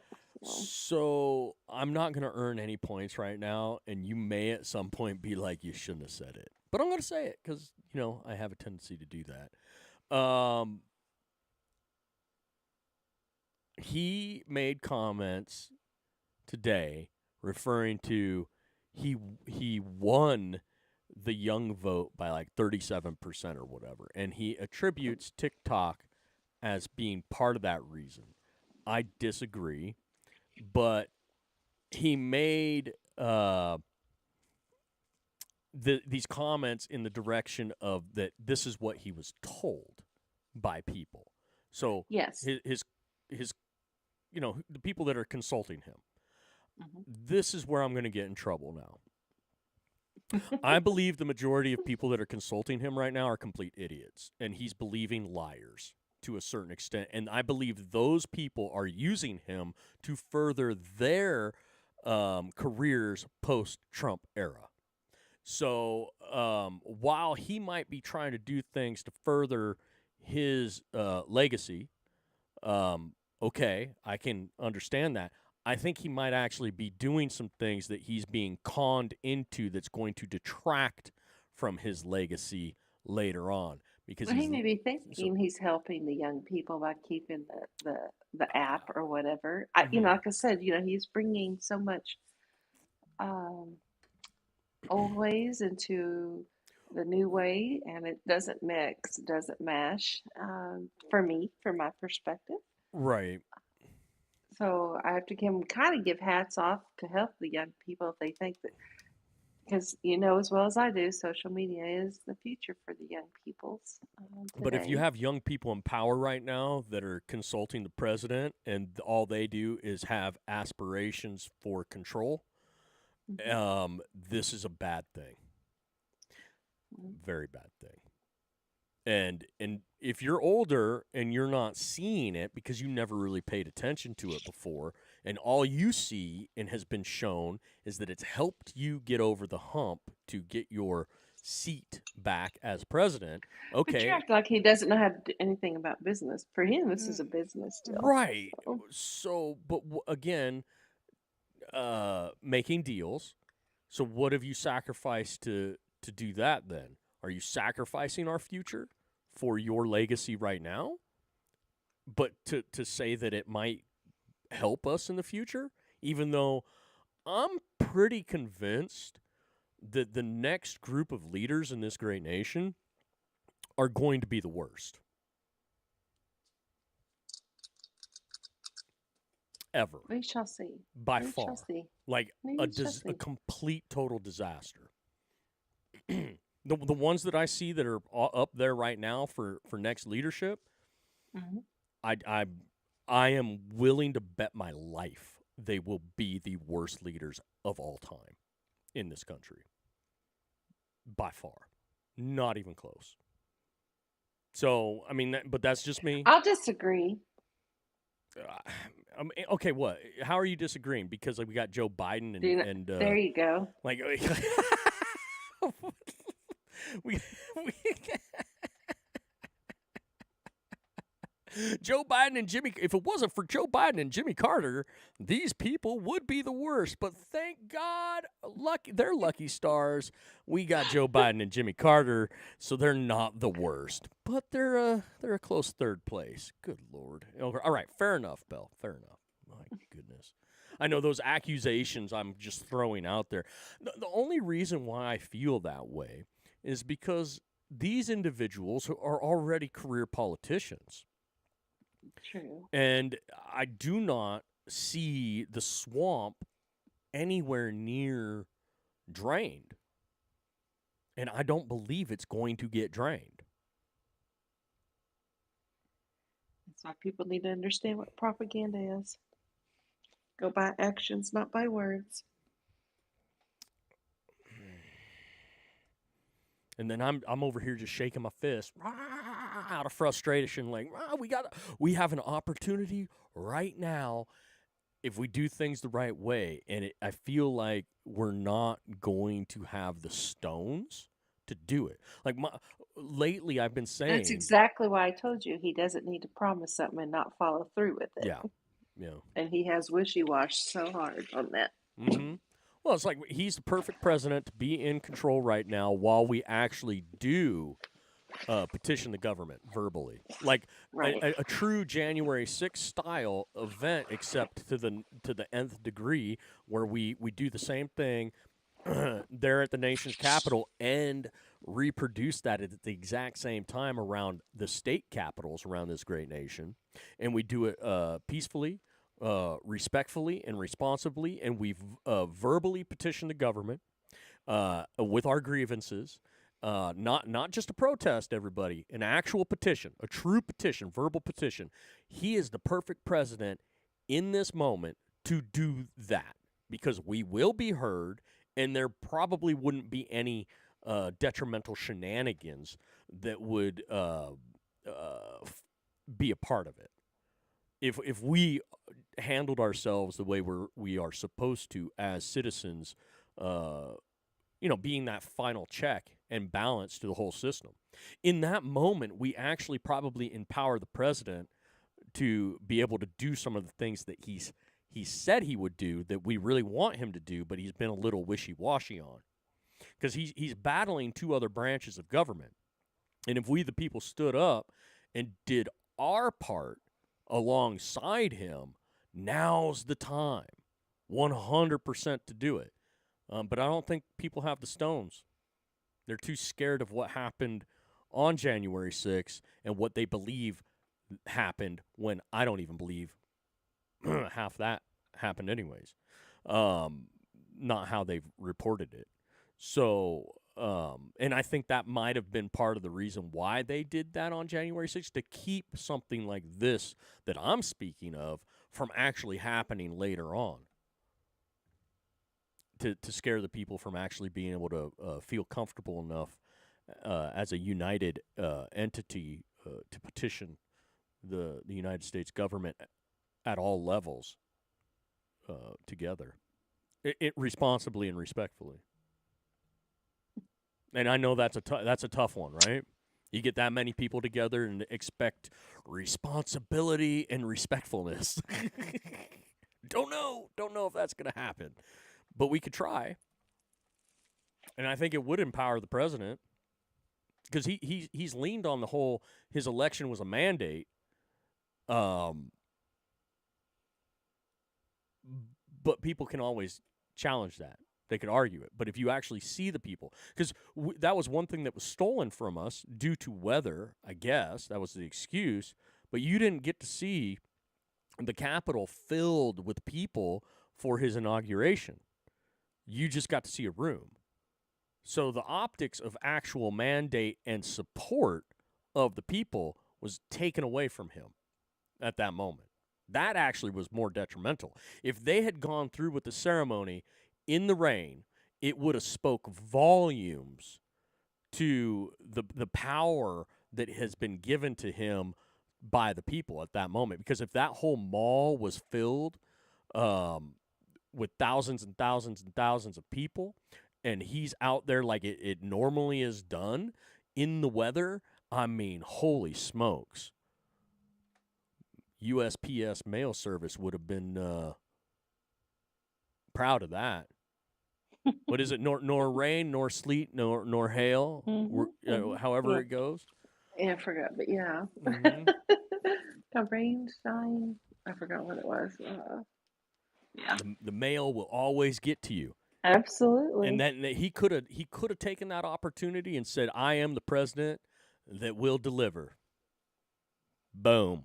But no, he had ass-hatted consultants behind the scenes. I will stay steadfast on that, no matter how much hammering I take from it. Do not believe he's being consulted by the most brilliant minds. I do not believe he's being consulted by the people that actually care about him and we the people. And don't forget, he does have his own mind, you know. Yes, I know. I'm not trying to give him excuses necessarily, but if he's an older guy, he's trying to do things for the younger people, he's going to listen to younger people. So then I have to look at who are the younger people around him. Your favorite person? My favorite person? Who's my favorite person? I got lots of favorite people. CJ over there? No. Because she wants no part of it. If her consultation with the president is we're in trouble. We're in trouble. I offered for her to come out, and she took it as a job. So. Where's my offer, damn it? Oh, that's right. I'm not allowed on the premises, am I? Well, hers would be medical. So. Oh, I can provide hysteria real quick. Wait, I'm supposed to help people, not. Oh, my bad. That's a rubber room patient, please. Well, I could actually perform some medical procedures with actually trying to cure the classic form of hysteria. So, I mean, I could provide useful on that level. Yeah, you could be a test subject. Hey, now. I found this fellow right on the street Oh, corner. He was shoot. Here we go. begging for money. Here we Here's go. his sign. Found this guy. I don't know who he is. He just followed me here. Okay, everybody's writing this down for evidence when Belle has me locked up or someone locks me up because of Belle. I'm like, no, she knows him. Jeez. Give him 3 days for me, please. He needs a good rest. Get him out of the rain. You know what?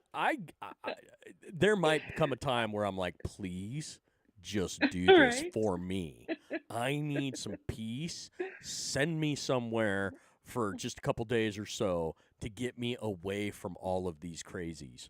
Just let me go have. Yeah, I need rest. I need to be left alone for a while. Please. No, who knows? Goodness gracious. It's No, funny. I don't mean to be so hard on the people around the president. I just have a trust problem. And you know what's funny? He said himself today he doesn't trust anyone. So it's like good.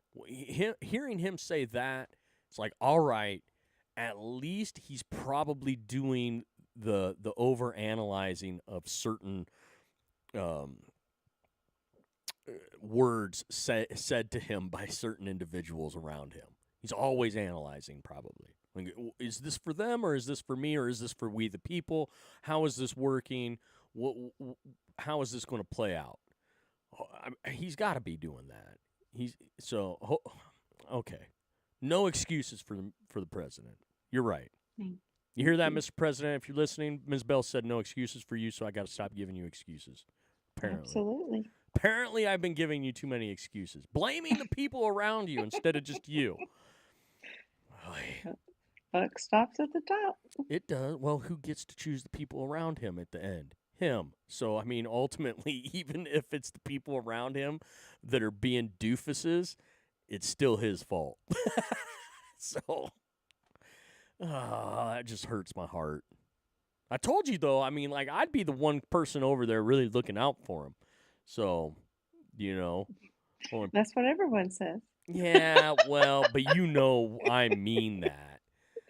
So I does don't. everybody. Oh, shut up. No, they don't. Now, look. That's what they say, just like you. The words come out. Okay, but you understand where I'm coming from. I'm not a game player. They're all game players. So my rhetoric actually carries weight where their rhetoric is just a bag of smoke that's being blown in any direction that will inhale it. Wow. Giggly, like, you think I'm playing the game now? What? No, I didn't Okay. say a word. Well, Don't your put words giggly's in my like- mouth. Well, I'll put something in your mouth. That's right, I went there. Ms. Bell's laughing at me. I got I to say do not something. know who you are. See, there we go. Here we go. As soon as I go pervy or the innuendos, it should be in your endo. But as soon as I start saying anything, I do not know who he is. He just showed up. I don't know. I would die Heavens. laughing. Oh. And make my year. It would make your year if I. Oh my goodness. I'd say, sweetheart, I tell your sweetheart, don't know where he is. He just showed up, and then they just took him off, and I don't know where they put him. Wow. She'd be going, "Oh, thank you for the break." Yeah, but I would. I've already told her that if that happens to me, you will know where I am because you'll be the one that has a camera in that room where you're laughing at me from your room, so you can just monitor me at any time, and even have like a little one-way audio thing where you can say shit to me, but I can't say shit back to you, or like, oh Oh, man, funny. yeah, I could see some shenanigans like that. Never. See, everybody, there's proof right there. That voice, that little never me, who me? I'm innocent. Mm-hmm. I didn't say I was innocent. So how long before my vetting's done so you can drag me over there and then give me the whipping I deserve before I'm allowed in with one of these fancy dinners or You want a whatever? tuxedo? Do I own one? Mhm. No. Why would I own one? Just I don't. thought I'd ask. I can go. I can get one real quick if I need. I need one tailored to me though. I can't just go anyways. Whatever. But I can't even travel though right now. So, not like I can't fly at the moment because I don't have my real ID yet. How do you not have a real ID? I've told you this story. I thought. No, Well, I I'm know just I letting have. you know. I'm just being funny here. Yeah. Okay. Well, Nevada, lived there, had my real ID. This is over 15 years ago now. Kept my Nevada license and renewed it while living in Idaho. I renewed my Nevada real ID from outside of the state of Nevada. They didn't know, but and I should have renewed it again, but I finally was like, oh, we live in Oregon now. Maybe I should stop carrying my Nevada ID and just get an Oregon ID. No big deal. So I make the mistake of not checking if I can just could swap real ID for real ID. Because if I had known Oregon wasn't doing the real ID at that time, I actually would have renewed my Nevada driver's license again. So I go down and I find out they aren't doing the real ID, and by that time it's too late because they've already grabbed my Nevada license, put holes in it, and all sorts of things. And I'm well on my way to Oregon driver's license that's not a real ID. And so, which that made me really, really, really, really irritated because now if I had maintained my Nevada license, when they implemented real ID here in Oregon, I could have went down and just swapped without having to go through the whole process. But now I got to go down. I got to pay the extra. I got to have them like all this crap. And it's like, holy smokes. I was one of the first people, at least, statewide thing, like because of Nevada was like, were they the first state that had the real ID? Anyways, so one of the first. At least, so I was one of the first people in the country that had a real ID, and now I don't have one. Haven't had one for the last few years because I was stupid enough to get rid of my Nevada driver's license, even Need though to get one. I kind of was cheating the system a little bit, living out of Nevada and still packing the Nevada driver's license. It was like, but it's just a driver's license. It's not like I was traveling abroad. It wasn't like I was trying to be, I wasn't being up to no good or anything. My whole thing was I wanted to keep my real I loved that real ID. Some people hate the whole idea of it, but I was like, I love the fact that this real ID gives me just a little bit of a feather in my cap when I'm dealing with people where they're like, oh, okay, cool, yeah. Yeah, people wouldn't look at me twice. They wouldn't even look at me funny because in the Nevada, I don't know how it is for everybody else's now, but on Nevada's, it was a little round circle with a little star. So it was a gold round circle with a punched out star in the upper left-hand corner of it, I think. Anyways, it was a cool little, cool. And when I lived in Nevada and I was traveling and had that ID, I got bumped through lines so quick. It was amazing. It was like, what? Like, everyone should have one of these. Or no one else should, only me, so I can, pretend I'm VIP here and just getting bumped in front. It was great. It's fantastic. So now I gotta go pay the what is it, $60 or so to go get a real ID and be vetted again and whatever they do nowadays for the real ID. So, jeez, aggravating. But yeah, until I get that, I can't hop on a plane. If it's private, What's that? What? private airplanes. Are you saying that you're going to send me a private plane, come pick me up, so I can come see you out there? Is that what you're alluding to right now? I'm just telling you what you can do. I mean, Air Force Two. You could send Air Force Right? Two out here to me. We'll send the Oh. Qatar plane for you. No. Well, President Trump's going to use that one, isn't he, for a little bit after it's retrofitted? He could send me Air Force One after the old one. Just hey, that could be my. Thanks, Mr. President. I got you. He can say because we don't want to take the other one from JD. JD's got to have his little Air Force plane. Even though I got a question for you. You're 17 years young. I mean 71 years old. The new 17. In sex years, by the way. That's 17 in sex years. So spring chicken. You've seen how many presidents in your life? Too many. Okay. Am I seeing things, or did I just not pay attention in the past? I'm pretty sure I paid attention in the past to a certain extent, but it seems to me that our vice president is close to the president more often and more so than any other vice president in the history of the United States of America. Nope, I would agree. It is the weirdest thing. It is very odd, isn't it? Because to me, I had it in my mind that, hey, there's supposed to be some separation just in case something happens to one of them or the other. So because you don't want two targets in the same, anyways. Because there's a whole thought process. At least I thought there was a thought process with this, right? So I'm not quite understanding that. Other than I call them henchmen now. I just call JD a henchman. He's just a henchman like Marco and the rest of them. It's like it's Trump and his henchmen. He's like, it's like they're here for power. Like because they can argue, they're pretty good at debate, and it's like if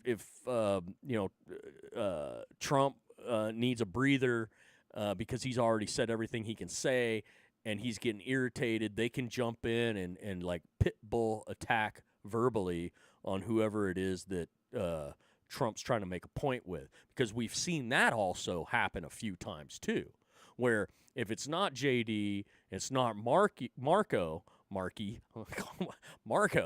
then it's Stephen, Mr. Miller, who might be my favorite. Like if there was Trump henchmen trading cards, Stephen Miller would be like my numero uno.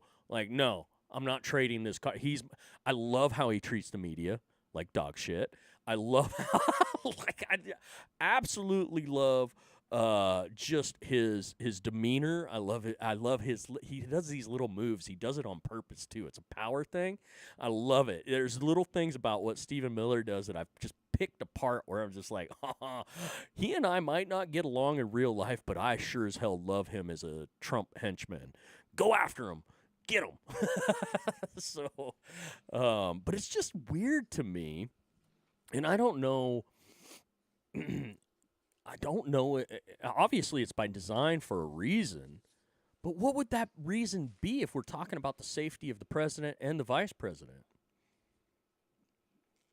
Getting airtime.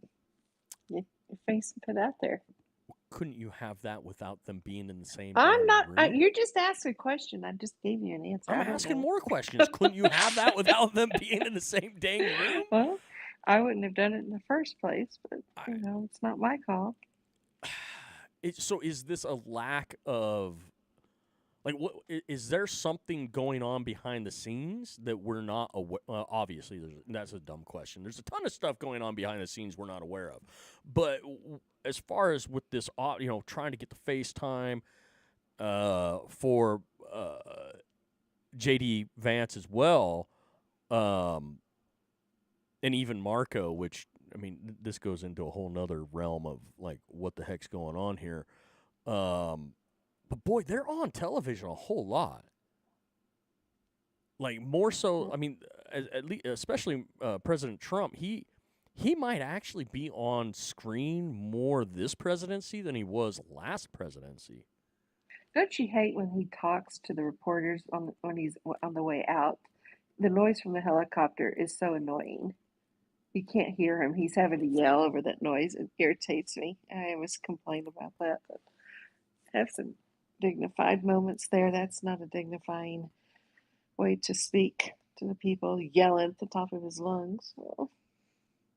So the going to what is Yeah, when he leaves, on the he's leaving helicopter? Yeah. yes, or even when he heads out for big trips.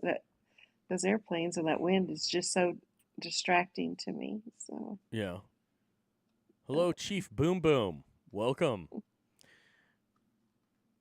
We were talking about the unconstitutional stuff that Texas is doing, and now I'm just all over the place with asking questions about what the president is doing and why. We're seeing why we're seeing the vice president so close to the president right now, which I've never seen it before in my life. So you can raise your hand if you'd like, if you've got any comments, if you'd like to join in, if you're from Texas and have any thoughts or ideas about making cannabis. Is it fully illegal? Complete ban? Is that what it is, Belle? I can't remember. It's complete ban, yeah, right? it will be, yes. Yeah, complete ban of cannabis in the state of Texas. If you got any comments on that, Chief Boom Boom, you're more than welcome to join in. Yeah, we're just a little late night all over the place with thoughts and ideas here with what's going on in the state of Texas and around our great nation, this fantastic nation of ours at this moment in time. Learned that Ms. Bell taught me something today. Go figure. I learned something new. That the Lieutenant Governor of Texas, Dan Patrick, not the sports guy from ESPN back in the day, not the sports announcer, podcaster, not that Dan Patrick, another Dan Patrick. He's from Maryland, though. The Lieutenant Governor of Texas is from Maryland. Why are Texans being represented by a Marylander? What do they call themselves over there? Marylander? Marylandian? Like which? Like which? I don't know. Like, what do we call the Marylanders, Marylandians, the Marylands? I don't know. I like. What do we call these folks? Just want to call them what they want to be called. Because I was gonna say we can just call them Washington D.C.ers, but that's not. That's the district there. The District of Columbians there. Baltimore is still about an hour and a half away. So. Well, what, 10 miles and an hour and a half away because of the traffic? Like, I don't know why people are complaining about the traffic. I don't have a problem with it. I'm like, if y'all driven from San Antonio to Austin, that's traffic. LA's traffic. I don't think the traffic. I mean, is it heavy here? Sure, but it is not as bad as the other spots in the States. Full disclosure, everybody. Miss Bell has a helicopter that flies over the traffic. So she's not affected by this, not one bit. So while she's hovering above you, looking down, and in some cases, hawking loogies on the rooftops of some of your cars, laughing all the way to her destination.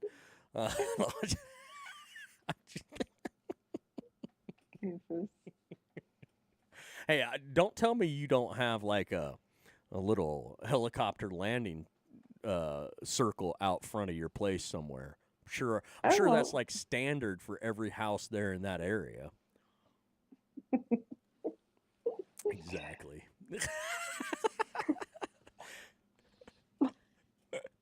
just keeping my mouth shut.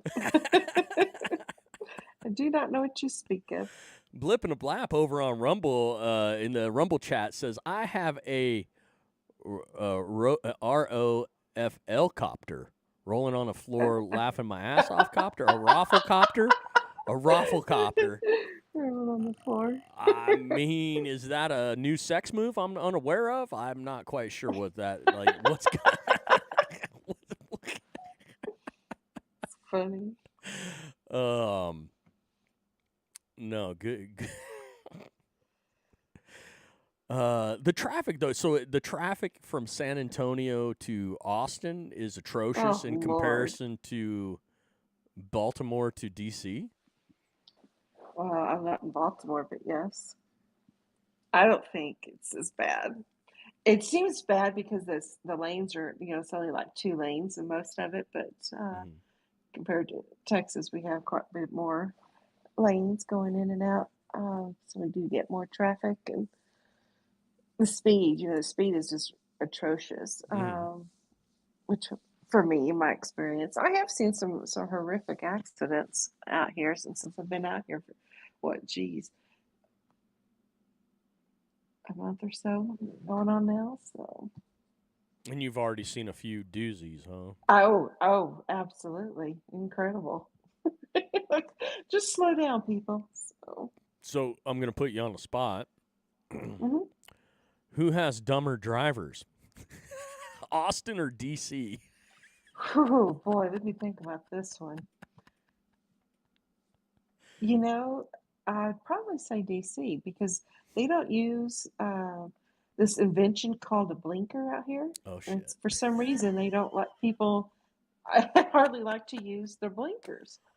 And you will have people just seriously cut across for the very far left lane, just shoot straight across to get off. And I mean, it's just incredible the wrecks that I've seen for the stupidity of that. But if you do use your blinker, people here they literally will slow down to let you over. It's kind of like a magic thing. It's like, oh, magic Yeah, stick. Here so we go. what's happening is people like yourself that use a blinker, the other people are so caught off guard by it, they think it's a flashing emergency light and they slam their brakes on and stop to let you in. So you've created a pile up a mile back. So they used a blinker. It's Because- pretty obvious here. They do not use blinkers. And they really make you think that it's like the attitude is that um, I just do. It's a free for all. Yeah, I would definitely say for that aspect, I would say probably out here is a bit worse in that capacity. We still use a lot of more blinkers. Not that we're perfect down in Austin, which we're not, but a lot of the accidents I've seen so far have been for people just not using their blinkers and just a care for y'all and just push their way in when there's just give it some time. People slow down. It would work just fine. People are impatient. Mhm. I don't think That's it's as bad as everybody has told me it would be. But I do leave at odd hours. So, there's the truth again coming out. You're not keeping the right? same hours as everybody else, so you're missing the rush hour. Blip and a I would Blap, have normal hours, but I keep getting asked to do more. So right? I'm there early. I bet y'all leave here in about 20 minutes. And then Uh, I haven't been getting home until 9 o'clock You keeping here. track of So your extra hours? that's why I told you I'm taking Friday off. So Heck yeah. Blip and a Blap over on the Rumble chat says, I called the Air Force in Texas and asked them if they were helping import migrants and flying them all over the U.S. And he said no, but the next day they did a flyby over my house like the Blue Angels. It shook everything, and I lived here 15 years plus, never happened before. So Blip and a Blap is saying that they know where he lives now. Before you know it, Blip and a Blap, there will be migrants parachuting into your backyard with rations. They will be living with you for some time.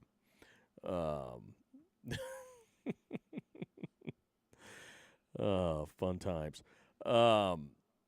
So a month in I feel like I've been here 6 months. a month in DC Phew. area feels Crickets. like 6 months, so it's aging you rapidly. So we know It absolutely is. It's why the incredible. presidents of the past have just in a short period of time aged like 30 years. Is it the DC pace itself, or just the stress of dealing with all the people in DC? I think it's both. It is very fast paced. Go, go, go. It is non-stop. It's like you're being in the military. You just go, go, go all the time. And next thing you know, you're like, we do so much more in a day. And yeah, it's a 24/7, and it's intense. It can get real intense depending on what's, for me personally, others have it worse, but I can definitely see I would make this little old lady put some years on her little life. My goodness. So, Yeah, I think you got a few more miles to go before we have to trade you in for the new model. not much. Not much. Blip and a Blap over here on Rumble says, I think it was their way of saying stop asking questions. Yeah, that's right. You keep asking questions, by golly. Well, until they drop a bomb on your house, and then, well, Oh, they're not going to do that. well, you never So, know. You never know. I do. They're Well, not do gonna you? do Are that. you sure? Are you in control? Yes. You haven't, like, Well, oh. if I was governor. Yeah, if you were, but maybe we have found out who is behind the curtain at the governor's house.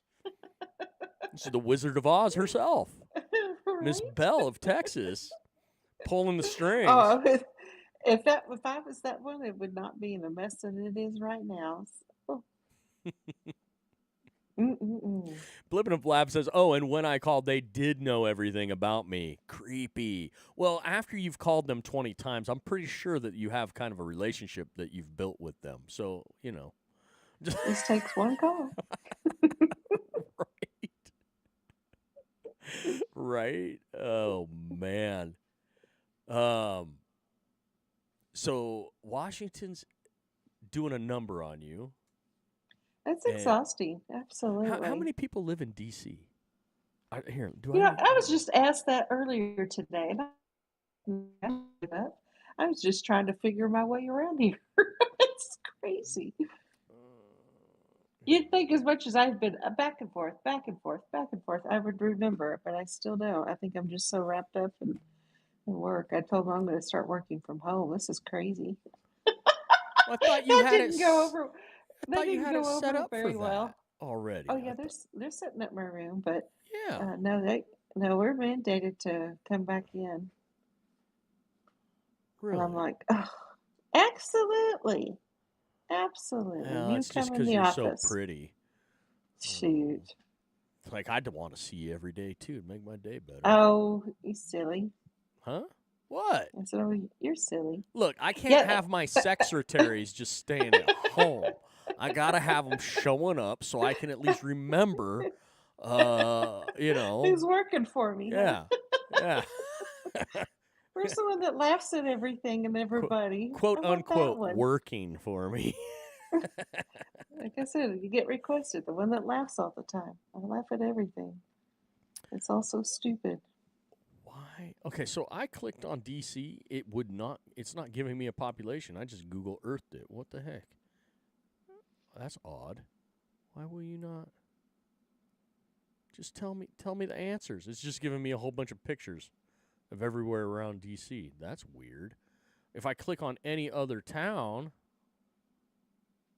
wait a minute. Hold on, it's here. All right. The settings on Google Earth have changed. It says the population of DC, which they're giving you the area that I'm looking at. So it is giving you DC, Virginia, Maryland, and West Virginia. 6.3 million. Okay, so DC has just under 2 million more people than the whole state of Oregon. You can keep DC. I'm staying over here. I know people do. I've told you, I love it here. I absolutely love it here. I don't like the busyness that I'm dealing with and all of that stuff. But if I was just sitting here enjoying slower days, absolutely. I think it's beautiful.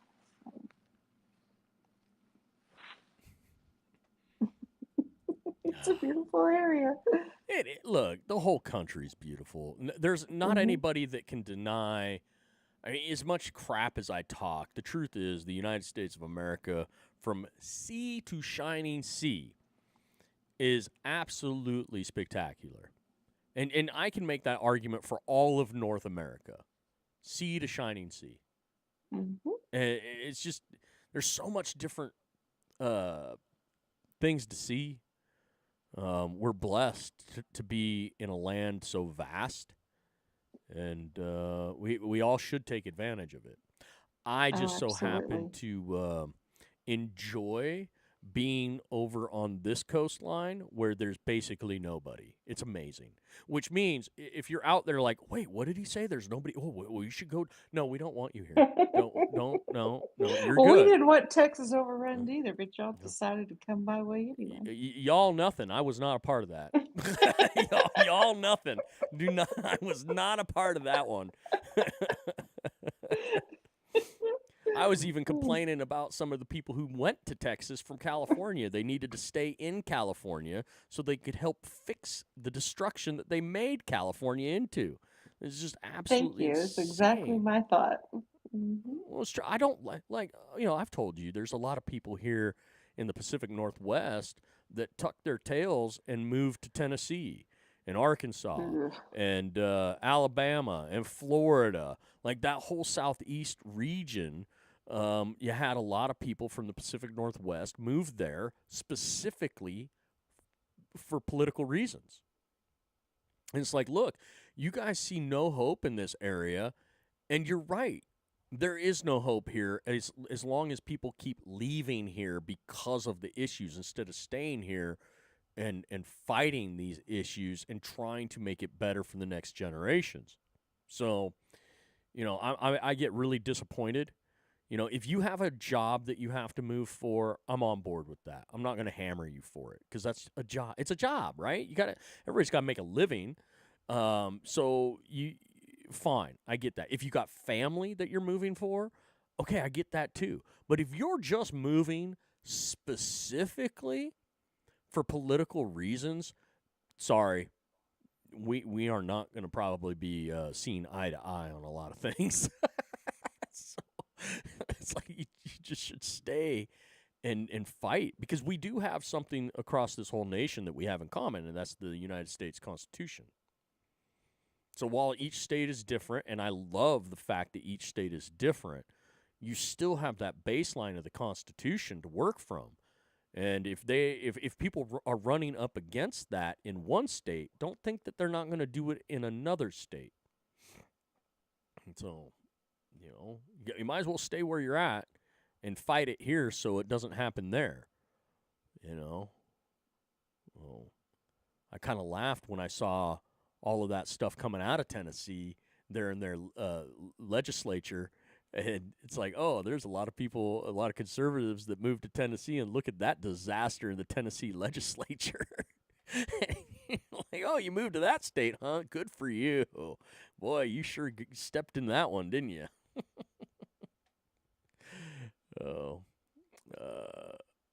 Blippin' a Blap over on Rumble says, can't blame you. I like seclusion better. I used to live in Florida. It was a fucking nightmare. He goes on to say, the wealthiest county in the U.S. is right next to the county with the most incarcerated people. I mean, kind of, Says something, doesn't it? You know. Well, Florida doesn't have a lot of space that it can choose from there. There's a lot of swamp there. Holy smokes! Oh my goodness.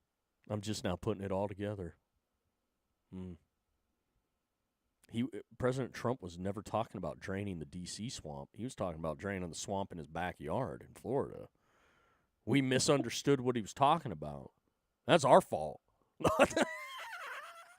He was just trying to clear some land. No. Need to build another golf course over here. Oh my goodness gracious. I'm horrible. Well, I've got to jump off. I'm heading to work. You're heading to work. Okay, hold on here. I can't let you just go like that. You I've been getting were dressed while I already was talking to you. you called or you got a call or whatever from work earlier. And then now you've been on with me for a little while and now you're going into work. Yes, it's 4:15. At 4:15 in the morning. Yes. Are It'll take you me a gonna good be 30 okay? minutes to get there, so then I gotta get through security. That takes a minute or two, so. Well, yeah, and are you obviously going to have to take a few bumps before you get in there? You can't take the stuff in there to keep awake. So It'll be a long day, that's for sure. Yeah. So. Well, what kind of stuff do you use to get through a day? Are you using the 5-hour energy? Are you using the Red Bull? What kind of bumps are you getting to? Are you stopping at the coffee shop? I don't do coffee. I don't drink coffee. I'll have some tea after a while. And, oh yeah, I'll that's eat right. a good breakfast and I forgot. drink you like lots of water. tea. Oh, I drink tea, and if I need a push, I'll have a green tea or something. But I'll drink another water. That'll keep Lots you of water. going. That'll keep you energized. As long as I going? have water going. If I am low on water, I definitely start draining. I feel drained. So, Holy yes. smokes! Blip and a Blap says you could hide Dillingers under your tits, baby cakes. What? Wow, Blip and a Blap. Are you aware of who Ms. Bell if you is? only know. I could hide under those dang tits. Holy smokes! Use them as pillows. I could use them as. Look, this is why you have certain types of women in your life. Where my dad always told me, you gotta find a woman that can provide you shade in the summer and warmth in the winter, and you're good to go. So, and I'm pretty sure Ms. Bell can provide both of those things. So, but that's okay. And just with her heart, in love. There you go. Oh, well, you have a good day. Thanks for hanging out. Thank Appreciate you. it. Yes. Oh, You have a good one, and I'll talk to you soon. put a word into President Trump, please, for fixing Texas's issues down there. Shoot. Well, they won't do a thing. Right, because he's getting a lot of money from them down there. Oh, I'm just. Did I wasn't supposed to say that. Damn it. Let the cat out of the bag. Shit. Oops. Hey. See, I'm getting used to this whole game. See, I'm trying to wrap my head around like this whole. I'm just waiting for my paycheck. I need some incentivizing for the future, like big There you go. incentives. I keep saying it, but it's like nobody's listening. So, anyways, it might be because of all the things I've said in the past, right? Anyways, I don't know. Oh, couldn't be. Couldn't be. Not at all. Never. There's no factor on it. No, I've pissed them all off. Damn it. Oh well. Oh well. Sad day for them. Anyways, Then I gotta you know get. you're doing a good job. You know what? There's No, some I don't truth know to what. that. I know. All right, Absolutely. get your cute rear end out of here. Go do giggles for whoever you got to giggle for to get them through the day over there.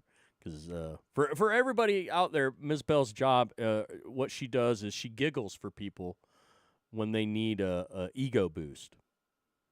Yeah.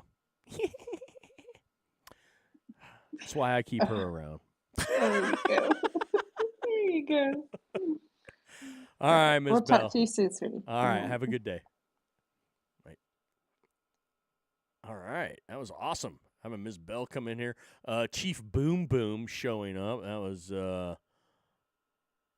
That was awesome too. That was great. That was fantastic. Chief Boom Boom liked one of my posts.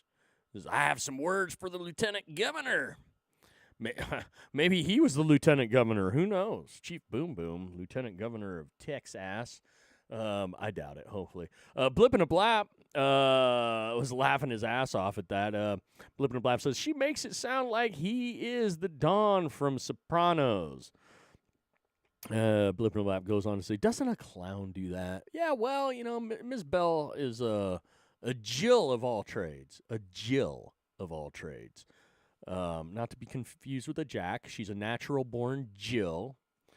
So, yeah, thank God. Thank God for natural-born women.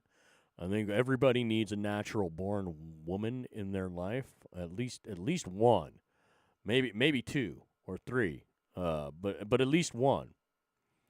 Oh,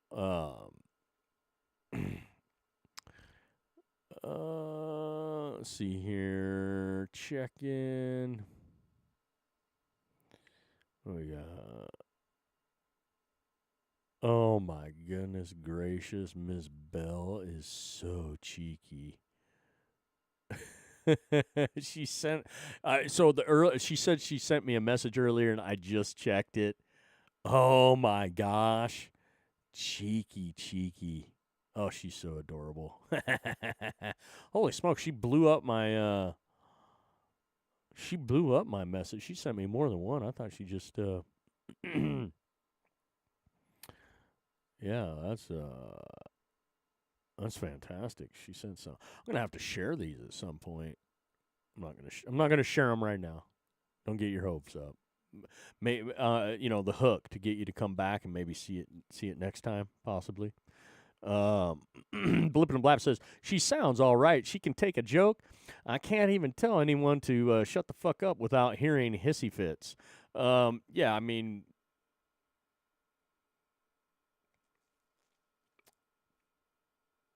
Welcome to the United States of America, where people throwing hissy fits is tending to be the regular now over yeah, we got some problem. We need to toughen people up mentally in this country. We got a lot of weak-minded people.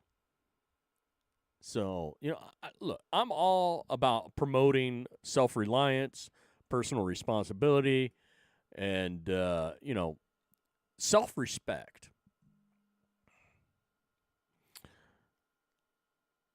And we've lost that in this country. And we've lost the ability to question each other.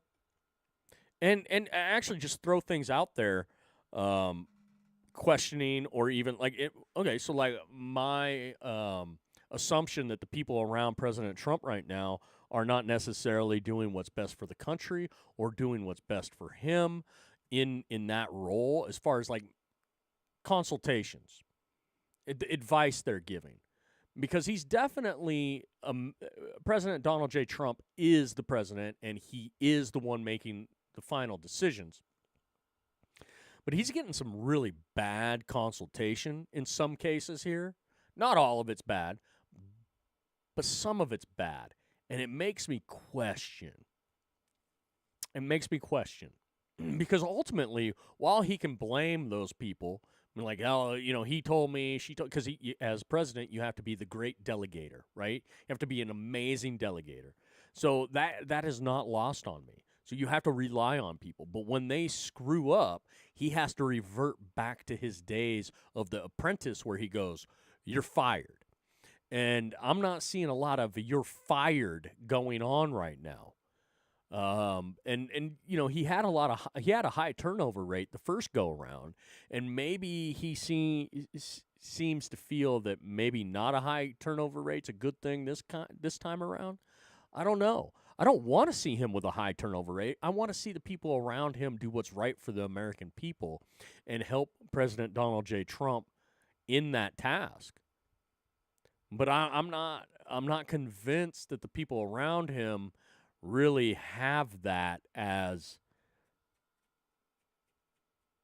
their top priority. I think they have themselves as their top priority, which is a problem. That's not what we put them there for, or put him there for, to have these people pull, pull that BS. Blippin' and Blap says, one them has a daughter and she dyed her hair pink, and me and someone else were like, huh? Both of us looked at the mom like, what the fuck? Oh, yeah. Welcome to the 21st century of insanity.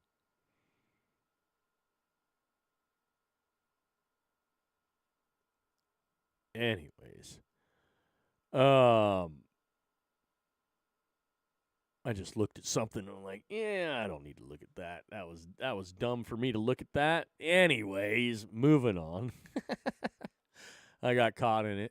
I got caught in that clickbait, whatever. Holy smokes, I've been on here 3 hours. Blippin' and Blap says, single parent, by the way.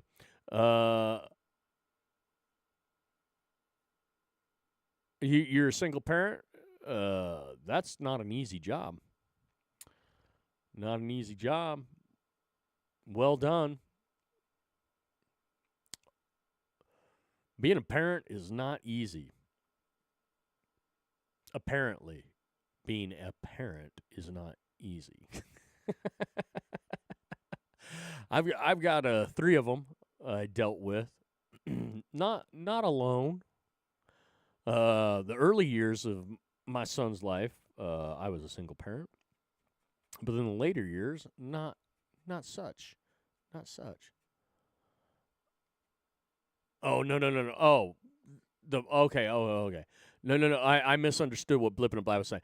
The mom dealing with the pink hair disaster was a single parent. Well, I mean, what you gonna do? Again, being a single parent is not easy. At all. But look, we're at the 3 hour and 10-minute mark now. Holy smokes. Didn't actually expect it to carry on for 3 hours. I was expecting to shut down for a little bit and then recharge and go at it again with another topic, because I like to do one topic at a time, and we pretty much lambasted Lieutenant Governor of Texas, Dan Patrick. So in that disaster that he is, and then going on to talk about the president and other things, and just the world at large, which, if you didn't know I could stretch out a conversation and stretch out one topic, now you know. Beat it to death. And I'll beat it to death again at some point.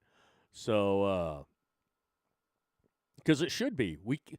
All of this stuff boils down to the United States Constitution, your liberties, my liberties, and how this affects the future for us and our children.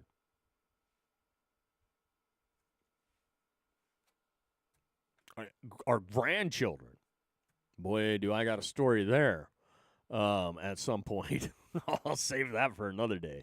Blippin' and Blap over here on Rumble says, my mom came to hang out once and looked like she saw the scariest shit in her whole life with Miss Little Pink Hair. Okay. Woo. Little Miss Pink Hair. Yeah.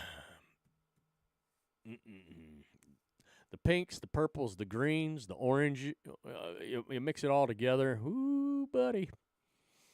Ooh, buddy. Anyways, on that note, Blippin' and Blap, thanks for joining over on Rumble. Thanks to all the other people that were listening or not listening over on Rumble. Everybody else that was listening on YouTube, Twitch, or the X Factor, thanks for hanging out. So it's fun to have Miss Bell in. It was nice to have Chief Boom Boom over in the X Factor show up and listen in for a while. Blip and a Blap says the only way to get along with them is to zip the lip. Yeah, and that's not getting along. That's not getting along at all. That's just a level of complacency. Because you can't, you're not allowed to disagree. You have to agree, or that's it, right? They have, that's where they draw the line. Either agree or you're in trouble. Yeah, that's no way to go. But anyways, until next time, which hopefully won't be too long, after 3 hours now, it's like, I don't know. Am I going to do another one tonight, or am I going to wait for the morning, do one in the morning? I don't know. We'll see. We will see. I will be around. Keep a lookout. And on that note, please, for the love of God, speak up, speak out, speak freely. Much love, everybody. Much love. Peace.